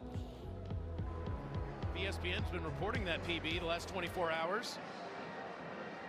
And we'll see if Buckner, who we had in the Gator Bowl playing for Notre Dame, overcame those pick sixes to beat South Carolina. Could get the start here. These quarterbacks have been terrific today, but really the third down defense from K-State, they shut out Troy second half. Troy was 0 of 7 last week on third down, and Mizzou today is 1 of 9. They've been huge, especially in third downs in the red zone. You got Missouri in scoring position. The previous one, the first half, was off an interception by Will Howard. Kansas State calls timeout on third down. They come out, force the field goal. That's the difference in the scoring right now. Are the third downs, the red zone stops by this K-State defense. And K-State will start at the 25, coming up in 4 Eastern. Texas A&M tries to get back on track, hosting a much improved Louisiana Monroe squad at 7 Eastern on SEC Network Plus. Auburn hosts Samford. And we cap the day with number 17 Ole Miss hosting Georgia Tech in our SEC Saturday night matchup. All 3 games available on the ESPN app, so you can watch anywhere. That game that Peter was talking about, Alabama at South Florida, is on ABC. Back at quarterback again is Avery Johnson, the true freshman from Wichita, Kansas. Howard, he's hobbling over on the sideline, but we've seen this play a number of times today, and Johnson's off to the races and has a first down. You see why he's in there. They talked about holding up in protection, and Howard looked for a second. They were going to leave Avery Johnson in there. They are. He's going to stay in the lineup. That time, if Howard just blocks a little bit, it's going to be an even more explosive play. Instead, Johnson runs through the would-be tackle. Now Howard at the bottom of your screen. Right here. Keeps it again, Johnson does. And they'll get a couple. Johnny Walker flying to make that tackle. Well, Coach Kleiman was talking about how it's been a blitz fest. So the times where K-State was able to hold up in protection, they were able to get those shots downfield. Now it's, so let's change it up a little bit, make the defense play that extra runner. You have to walk out there with Howard, even though he's an unlikely receiving threat. Now back at quarterback.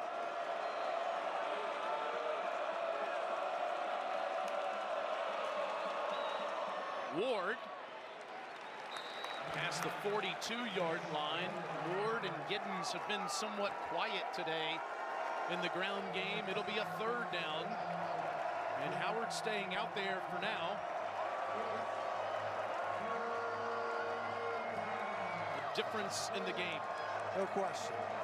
And it's not as if Missouri has not been able to get there, especially in the first half. He's buttoned up a little bit more here in the third quarter from a protection standpoint.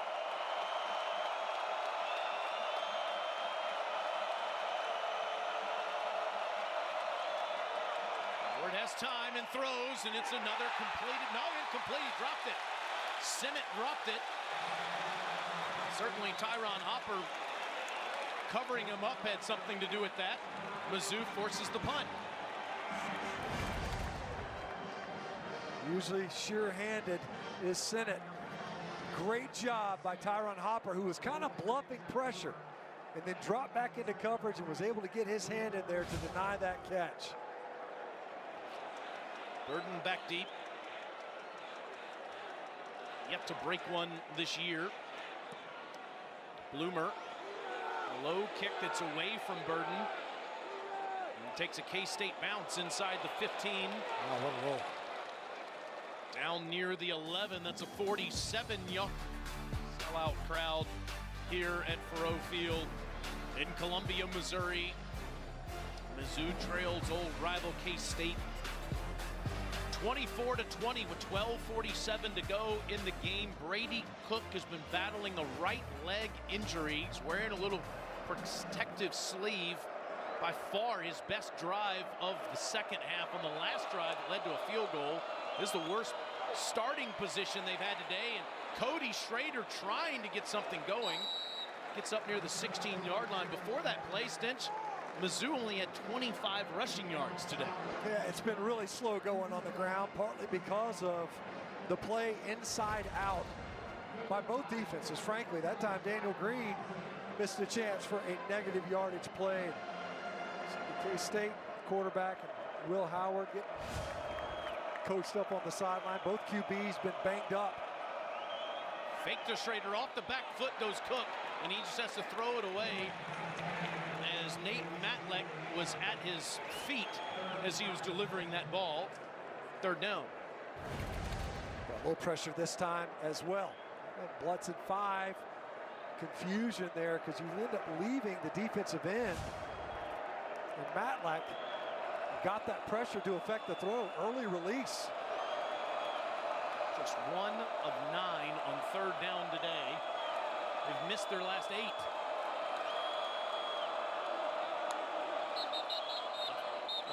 Penalty on pre-snap on Mizzou.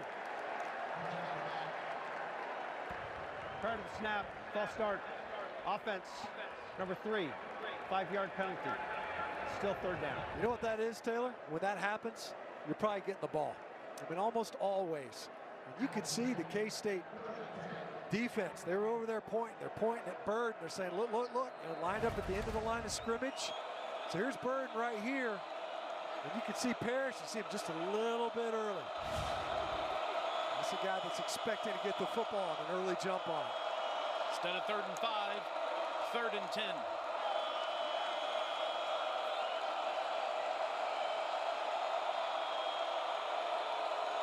All the K-State fans are just to Brady Cook's right.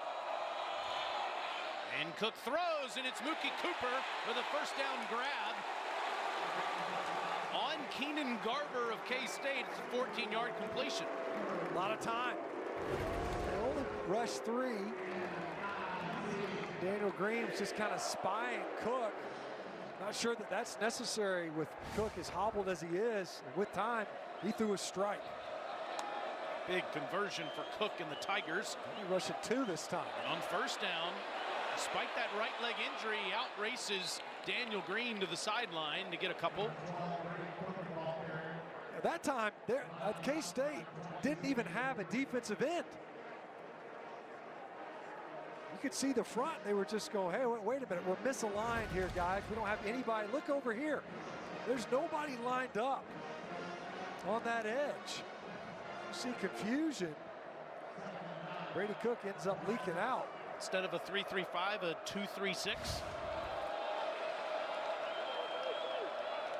Sounds like an area code. Instead, it's 2nd and 9. Cook throws. That's into coverage, incomplete. Cooper had Parrish with him. Eli Drinkwitz wants a flag.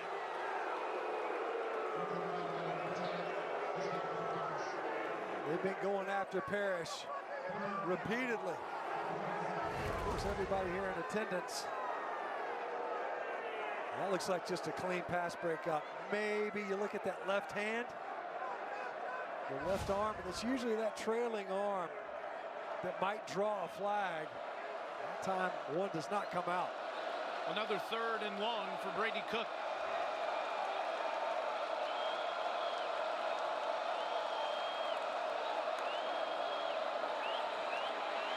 He'll throw the one-on-one ball to Burden, and he just barely missed him. Burden had a step on Siegel, too. Well, Cook is tough. Boy, he stands in there. Had to know he was going to get crushed. Brought pressure. Austin Moore is unblocked. They had the matchup versus a safety with Burden. And just a little too deep. Look at this shot. Bam. Austin Moore came untouched from the backside. So Williams to punt again. So booming punt back to Brooks, who's at the 22-yard line. Gets out of there. And he's down at the 35. He is so dangerous. 10:46 to go. Counts brought to you by Pfizer. You see the difference in the game. It's been third down. It's been the red zone and the rushing yards too. K-State is #1 in the country against the rush, and Mizzou only has 30 yards. That's the story. It really is. I mean, you think about what happens in a game and how closely contested this one's been. The story's been those two numbers for Missouri. Just an inability so far. A lot of football yet to play in only a one-possession ball game.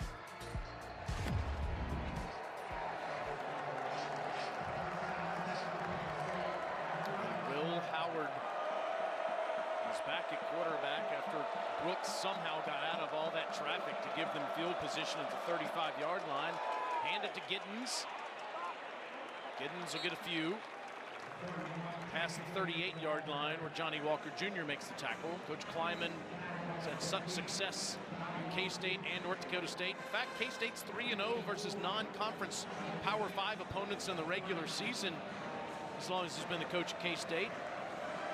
Also beat LSU in the Texas Bowl a few years ago. Only loss was to Alabama last year in the Sugar Bowl. Loves playing these matchups, get a sense of where your team is before conference play starts. On 2nd and 7, toss it over to Giddens, and he'll get a couple more. Keep moving the pile down past the 43-yard line to set up a 3rd and short. Really impressive finish to that run by Giddens. Be able to push that pile. Probably picked up another 4 yards. It's kind of like Brooks on that punt. Looked like he was hemmed up. Was able to gain positive yards and get excellent starting field position.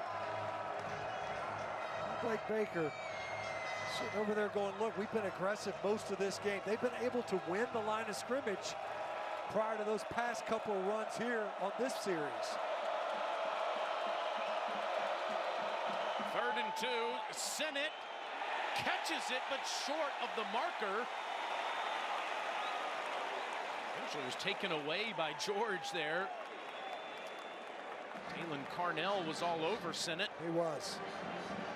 He really was. They read that well. And Realist George, just fantastic push. I mean, great knockback right away. Because of that big 3rd down stop for the Mizzou defense. Don't know that it matters yardage-wise, but it was ruled an incompletion. So Bloomer again comes out to punt. And that's Luther Burden waiting on it. It's Bloomer's 4th punt today. He has a 40-yard average, a little bit better than his season average. The senior from Kansas. Burden can field this one. He does at the 23. And Mizzou has the ball again, down 4, 8:53 to go, trying to regain the lead.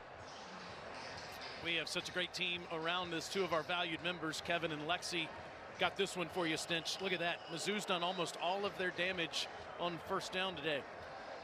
You see that, you throw it when you want to, right? The big explosives that they've had. The hard part, we were talking about the 3rd downs earlier. It's this 1st down, not just efficiency, the explosiveness that they've had. And they run the football. There's a good burst from Cody Schrader. By far his best run of the day. Down near the 40-yard line, and a flag comes in because they grabbed his face mask. VJ Payne.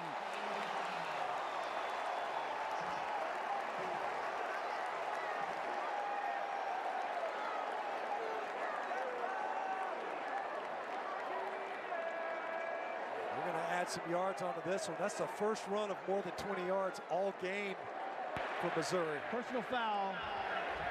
Grabbing the helmet opening. Defense, number 19. 15-yard penalty and a first down.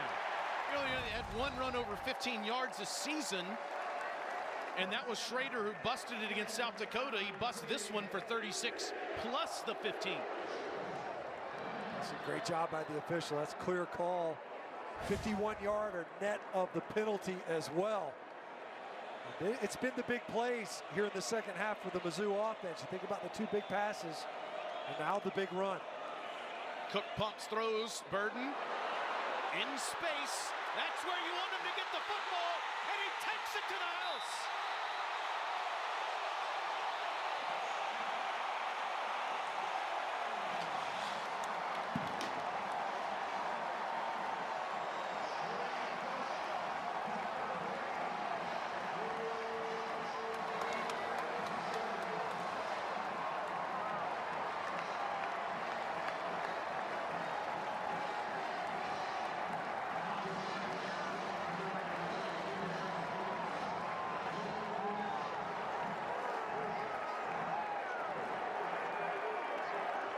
Translation, this place belongs to me, is what the sophomore from St. Louis is saying.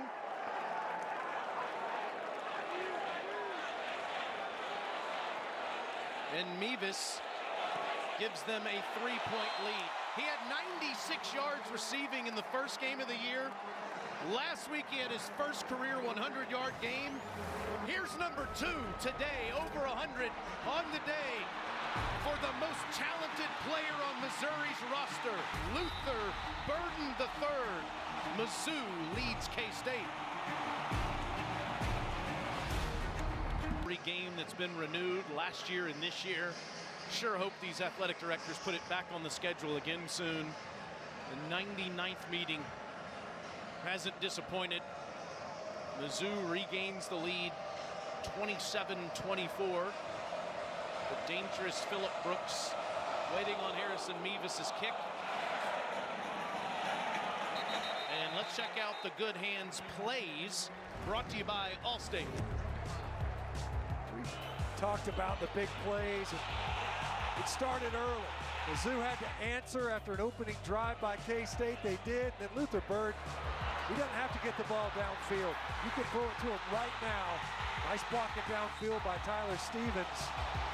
So dangerous. That's exactly what they were worried about on the K-State side. 76 of his yards have come after the catch. It's been a minute since Faroe Field has sounded like this in a fourth quarter. Howard takes it out of Sennett's belly and throws incomplete. It was Trayshawn Ward coming out of the backfield who couldn't make the grab. Second down. A couple of drops. You think about it, especially on that one. Hurt K-State on their previous possession on third down. Ball just coming out. This time it was Ward, before it was Sennett. We talked about the run game. Haven't seen much of it all game long on K-State side either. See the defense signaling pass. Instead it's a run and it's a loss. Ward loses yardage as Niles Gaddy comes in to make the tackle, but did they grab the face mask? Yeah.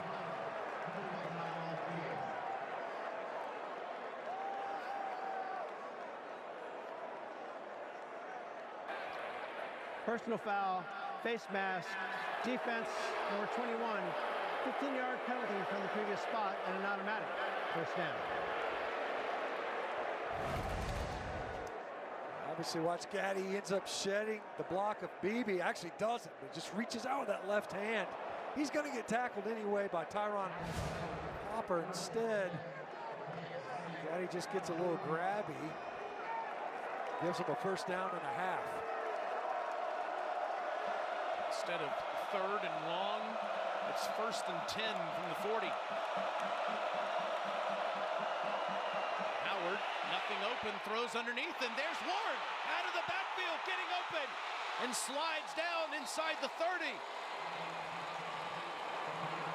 Nice protection that time. Really good protection down. by K-State. Clean pocket. Ward leaks out late. Howard stands in there. Ward making up for the previous drop. Throw to the sideline. Catch made by Phillip Brooks. You lose a lot with Deuce Vaughn leaving to go to the pros to play for the Dallas Cowboys, but Trayshawn Ward has been a weapon, not only running the ball, but also catching it out of the backfield. Transfer from Florida State. Yeah, had the drop earlier. Nice run after catch. Not sure why he slid at the end of that previous run. Probably could have picked up another 2 or 3 yards at the end of it. Pick up a 4 on the Brooks catch. And now it's Ward running with flags all over the place. Inside the 10, down to the 9.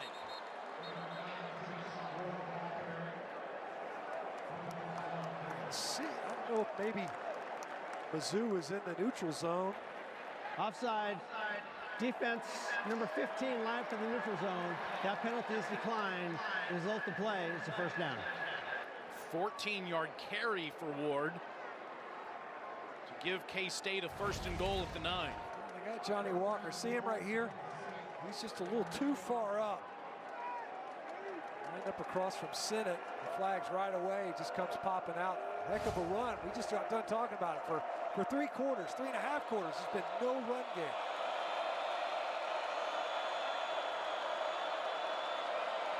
Howard to the end zone. Incomplete. Good coverage as Jackson was bottled up by Chris Abrams-Drain. Trying to lay it in there for Jackson. Good job by Abrams-Drain, just getting his hand up. Split the hands of that would-be receiver and disrupt the pass. We talk about the red zone efficiency of K-State, how that's been able to persist even in this game. And now, new quarterback in the lineup as Howard splits out down here at the bottom of the screen once again. Avery Johnson has run it a couple of times for 14 yards. He's got 3 options around him. Instead, he does keep it himself again, and he's down inside the 4. That's looked like a broken play, Taylor. Not sure that they got what they were looking for, like Johnson. They ended up just making something out of nothing. You see wholesale substitutions now. Ben Sinnott coming back into the lineup. They're going to go big to the right side of the formation. Remember earlier what they've been doing is they've been able to sneak Ben Sinnott out. There he is right there.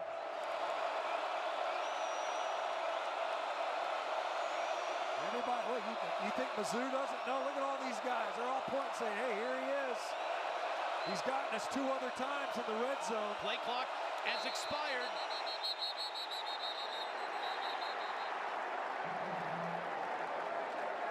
Wow. Delay game. Offense, 5-yard penalty. Still 3rd down. Huge penalty. You see the Missouri sideline celebrating it. The defense was all over it, at least pre-snap. We'll never know what he was going to run, but that time, a costly penalty to say the least.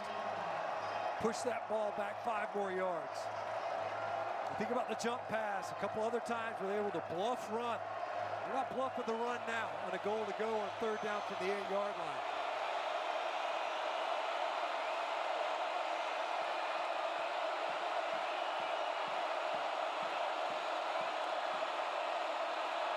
Howard in trouble, throws, he's pressured. It was Dalen Cornell that got to him, who's going to force a field goal try.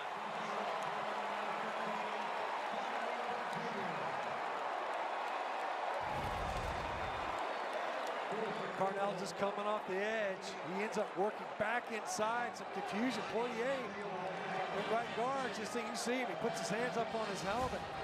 He thought he was just going to end up helping his offensive tackle, and instead he gets beat inside on a stunt. This is the first field goal inside 40 yards that Chris Tennant has attempted this year. It's from 26 to tie the game.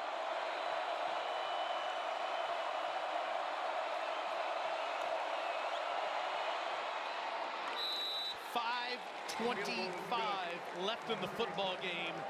27 for K-State, 27 for Missouri. Do you like college football? I like this the most. I like college football in general, but this might be my favorite. Old rivalry. It has been terrific today, hasn't it? You step into our broadcast booth. Come on over here, pal. What are we doing? There we go. Oh, the rain is starting to fall, Stinch, down on Faroe Field with just over 5 minutes to go in the game. What a game we've had so far today. I mean, you think about the big plays here in the second half. We've been talking about how the ground game's been basically non-existent. Then all of a sudden they pop a couple of runs. See some red zone defense. K-State finally denied a red zone touchdown opportunity. So Mizzou is able to stand up there. I mean, it's been so back and forth this entire game. Both teams have kind of mirrored one another. Both quarterbacks are nicked. I mean, it's been pretty remarkable how much parity we've seen over the past, 3.5, almost 3 3/4 of a game.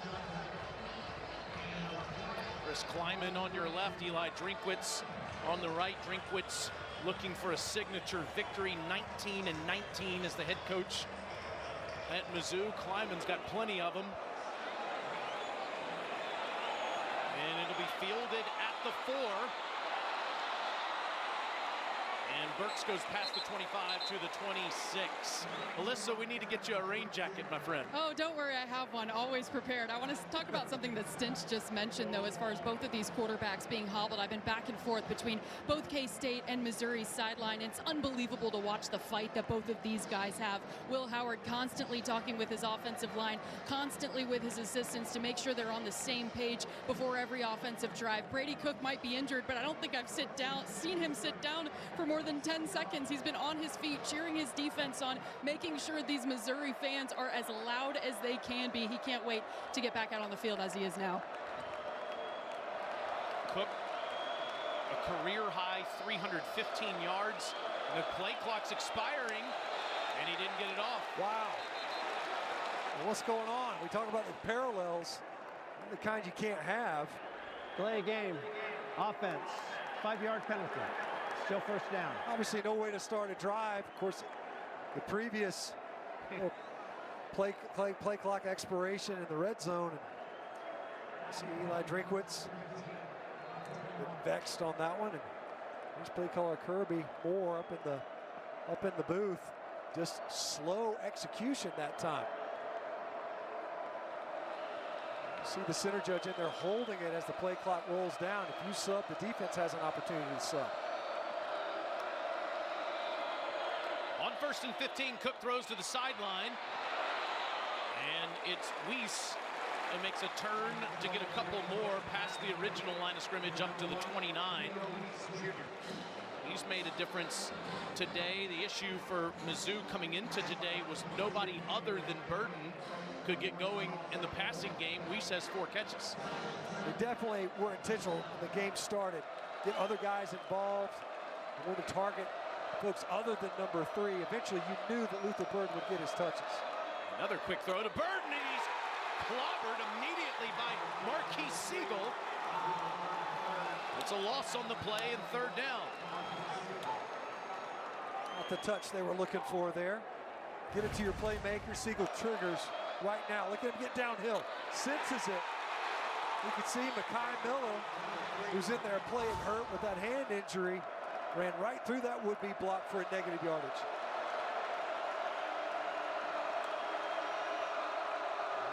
Right here, in the middle of those 3 receivers, motion all the way across the formation. K-State looks to be playing coverage. Here comes pressure late. Wow. It's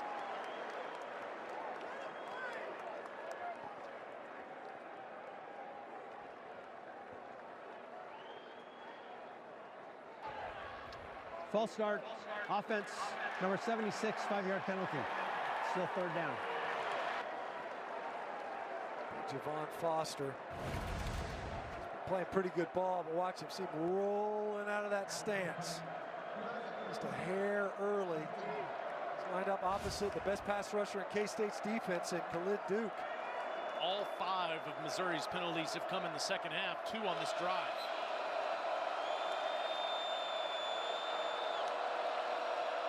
And it's 3rd and 15 for Cook. He has time to throw to Schrader, but it's a wet football now, and he can't grasp it.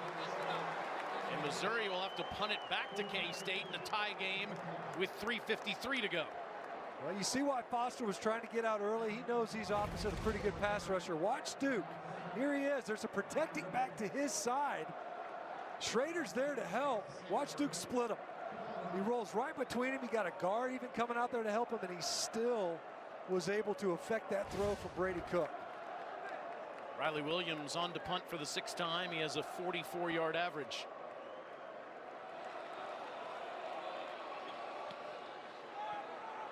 And it's Brooks. Calls for the fair catch at the 38. 41-yard punt. It's a 41-yard punt that time for Williams, and Chris Kleiman's team will come back onto the field. Missouri is undefeated. They're not in the top 25. Certainly if they win this game, that would, you would think, change. But K-State is no stranger to these sorts of games, and you wonder if that matters in the last few minutes. They're one of 2 teams in the country that beat 3 or more top 10 teams while the game was played. Last year, Georgia was the only other one, and of course they won the national championship. I've been in these pressure scenarios before. What you got to avoid is what we just saw, procedure penalties. Let's see if the Missouri defense got a big stop on that previous possession. Howard has all kinds of time, and he gets out of there and will give himself up at the 44. Now you got to know that the injury, you see him as he gets up, Howard, pronounced is the limp after that one. That's a first down if he's healthy. And it's definitely had an impact on how this game has unfolded. And now he's going out to the receiver position, and Avery Johnson, the running quarterback, who's yet to throw it today, stands between the running backs. There's your usual quarterback in Howard. Once again, split out wide. A little bit of communication, it looks like. Keeps it. And get a couple more. Gets right near the first down marker, just short. Tyron Hopper, the tackle. It's 3rd down. Came flying downhill. Had a lead blocker out in front. And another 3rd down, a 3rd and short. We got big Cooper Beebe. You see Tennant on the sideline. Need about 15, 20 yards to give him a chance. Big Cooper Beebe at left guard.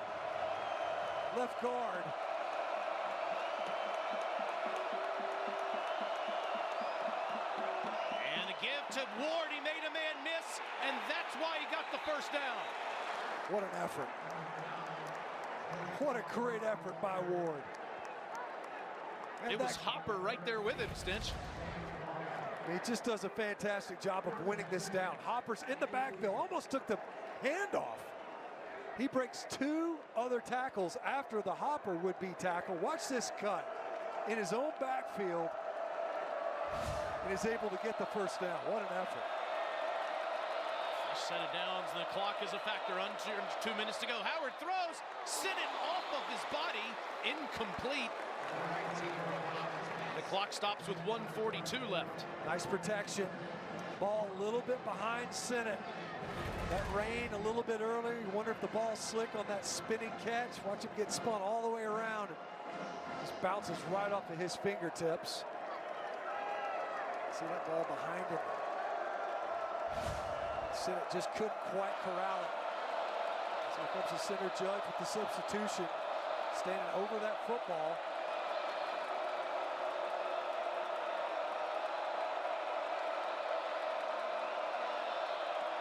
Movement.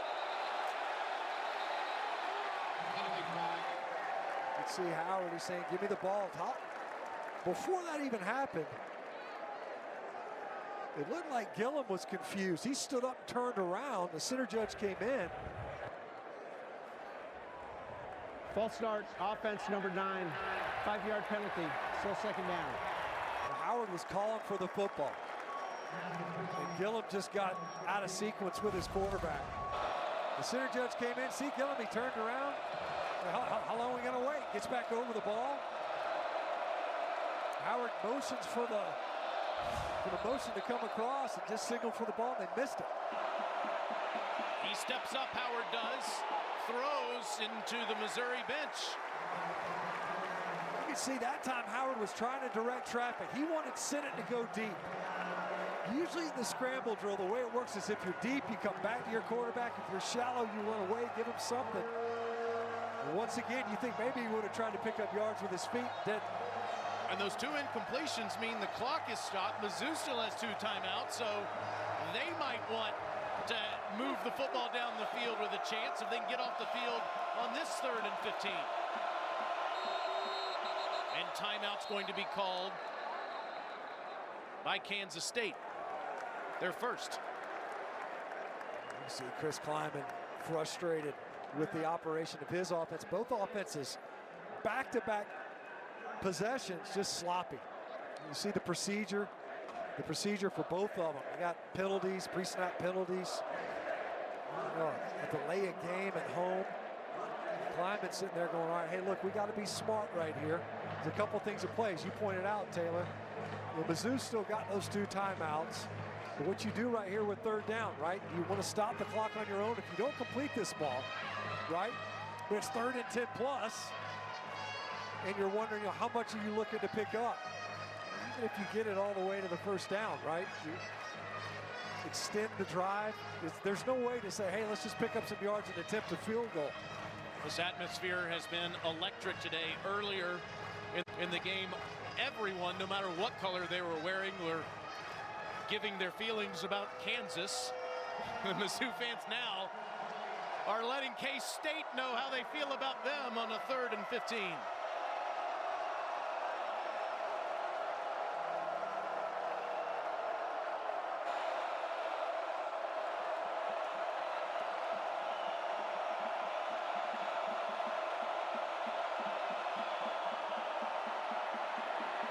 Throws off his back foot, caught by Ward, but only gets maybe a yard.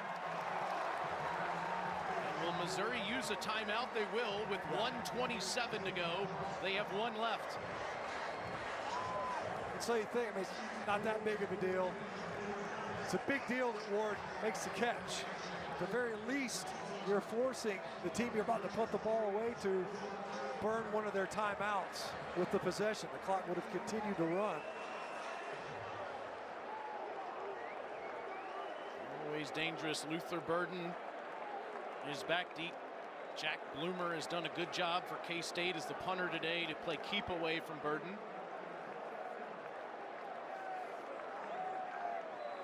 Put a few seconds back on that clock, so 91 seconds left at the moment.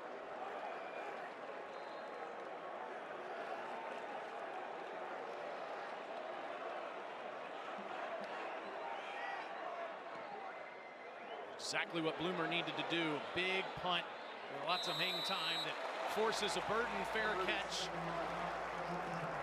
And there's 1:25 to go and 1 timeout left for Brady Cook and the Mizzou offense on a drive that will start on their own 18-yard line. Need about 40 yards or so to give Harrison Mevis a chance to win the game. He's got a huge foot. This guy's been the difference for Mizzou.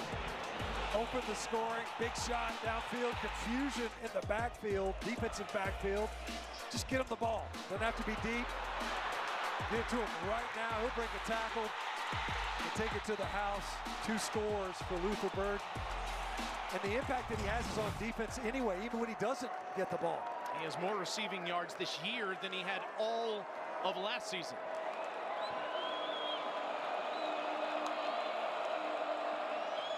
Cook dumps it off to Luther.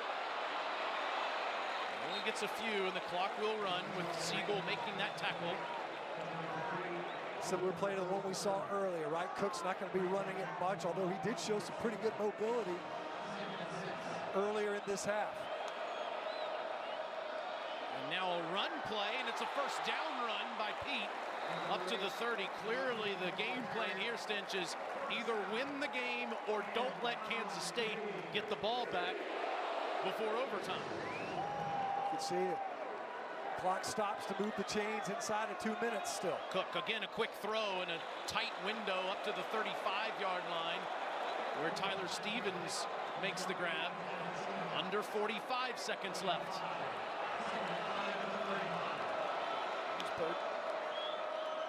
Cook dumps it off. That first down throw up to the 44, and the clock will stop just like it always has. Under 2 minutes left for them to move the chains before it restarts. It's Cooper that made that grab.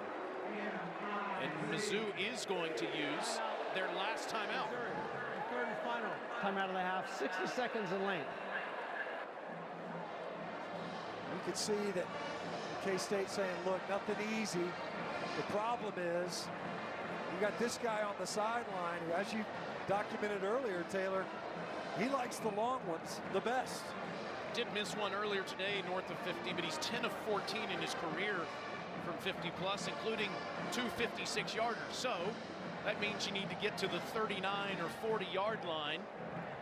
They're only 16 yards away from that, so maybe another first down away from giving Mevis a shot. You got to think that the concern on the K-State sidelines are going, look, we've given up some big plays. Now, one of those was in the run game, but we've been getting shots hit over top of us. The other scary part, of course, is that you get the ball to Luther Burton even on a short pass, and he can turn nothing into something, just like he did on the first down to open up this series. He got man in coverage. He ends up picking up 4 more yards, but Mevis, it's interesting because you could tell Coach Drinkwitz was more than a little bit frustrated with his place kicker in our meeting yesterday, but still gave him a shot from deep. Some premonition for this type of circumstance to build his confidence. Cook throws in the coverage. He wanted Weiss. No flag. There's Marquise Siegel, who's been on Weiss most of the day. 30 seconds left. So see hands on. Oh man, he's got his hands on the entire time. I didn't see him tug it, but there was contact all the way downfield.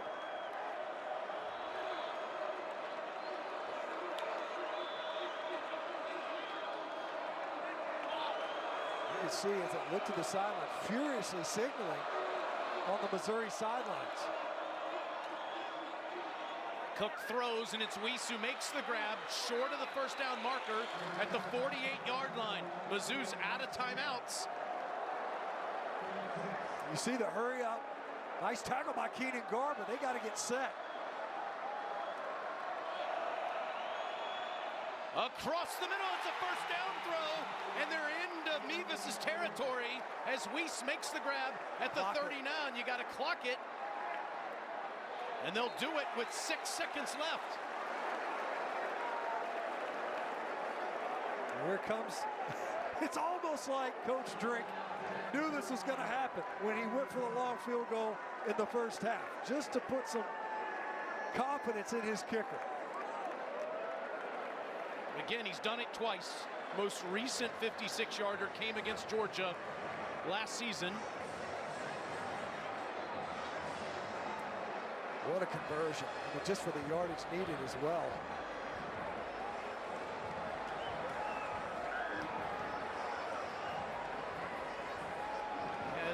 We have had some on and off rain. There's only 2 seconds left on the play clock.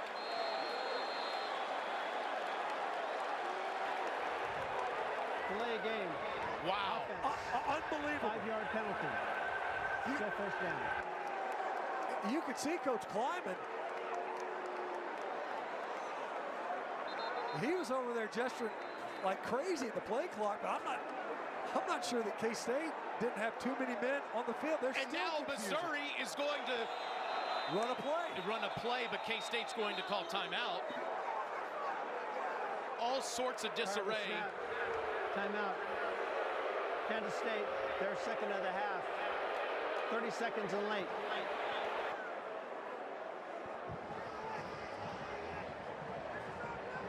Total chaos there, Matt. I mean, as the play clock was bleeding down and we're watching Coach Kleiman So Mizzou gets backed up because of the delay of game. I'm looking at K-State. Of course, they never snapped the ball. K-State, I think, has 12 on the field on the delay of game.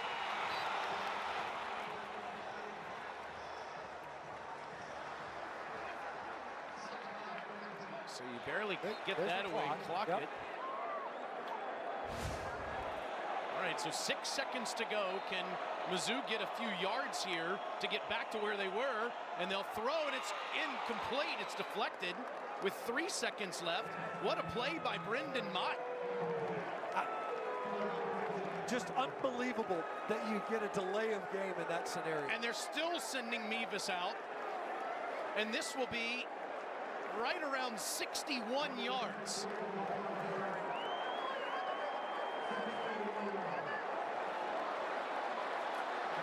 K-State doesn't have anybody deep. They're going to send everybody after this kick. Long kick, you expect it to come out low.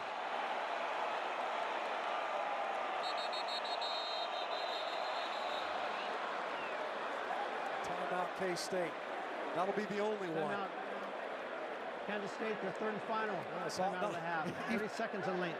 There's 2 reasons. They're out of them. But the other would be that you can't even do that anymore. No more consecutive icing of the kicker. What a crazy sequence. I mean, we've seen 3 delays of game in the past half a quarter. And in crunch time, no less. Mevis has a cannon for a leg, but he's never attempted a 61-yarder before. See if in fact that is what he does with 3 seconds left. He is out there on the field, but what is Eli Drinkwitz thinking on the final play of regulation? Chaotic finish to this classic between K-State and Mizzou.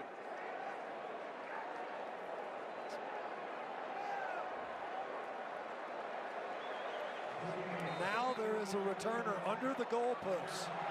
Here he is. Looks like what we saw earlier on a long field goal attempt by K-State. And it is Brooks. Mevis kick on the way. It's good! There's a flag down. Missouri at the moment has walked it off, but there are flags all over the field.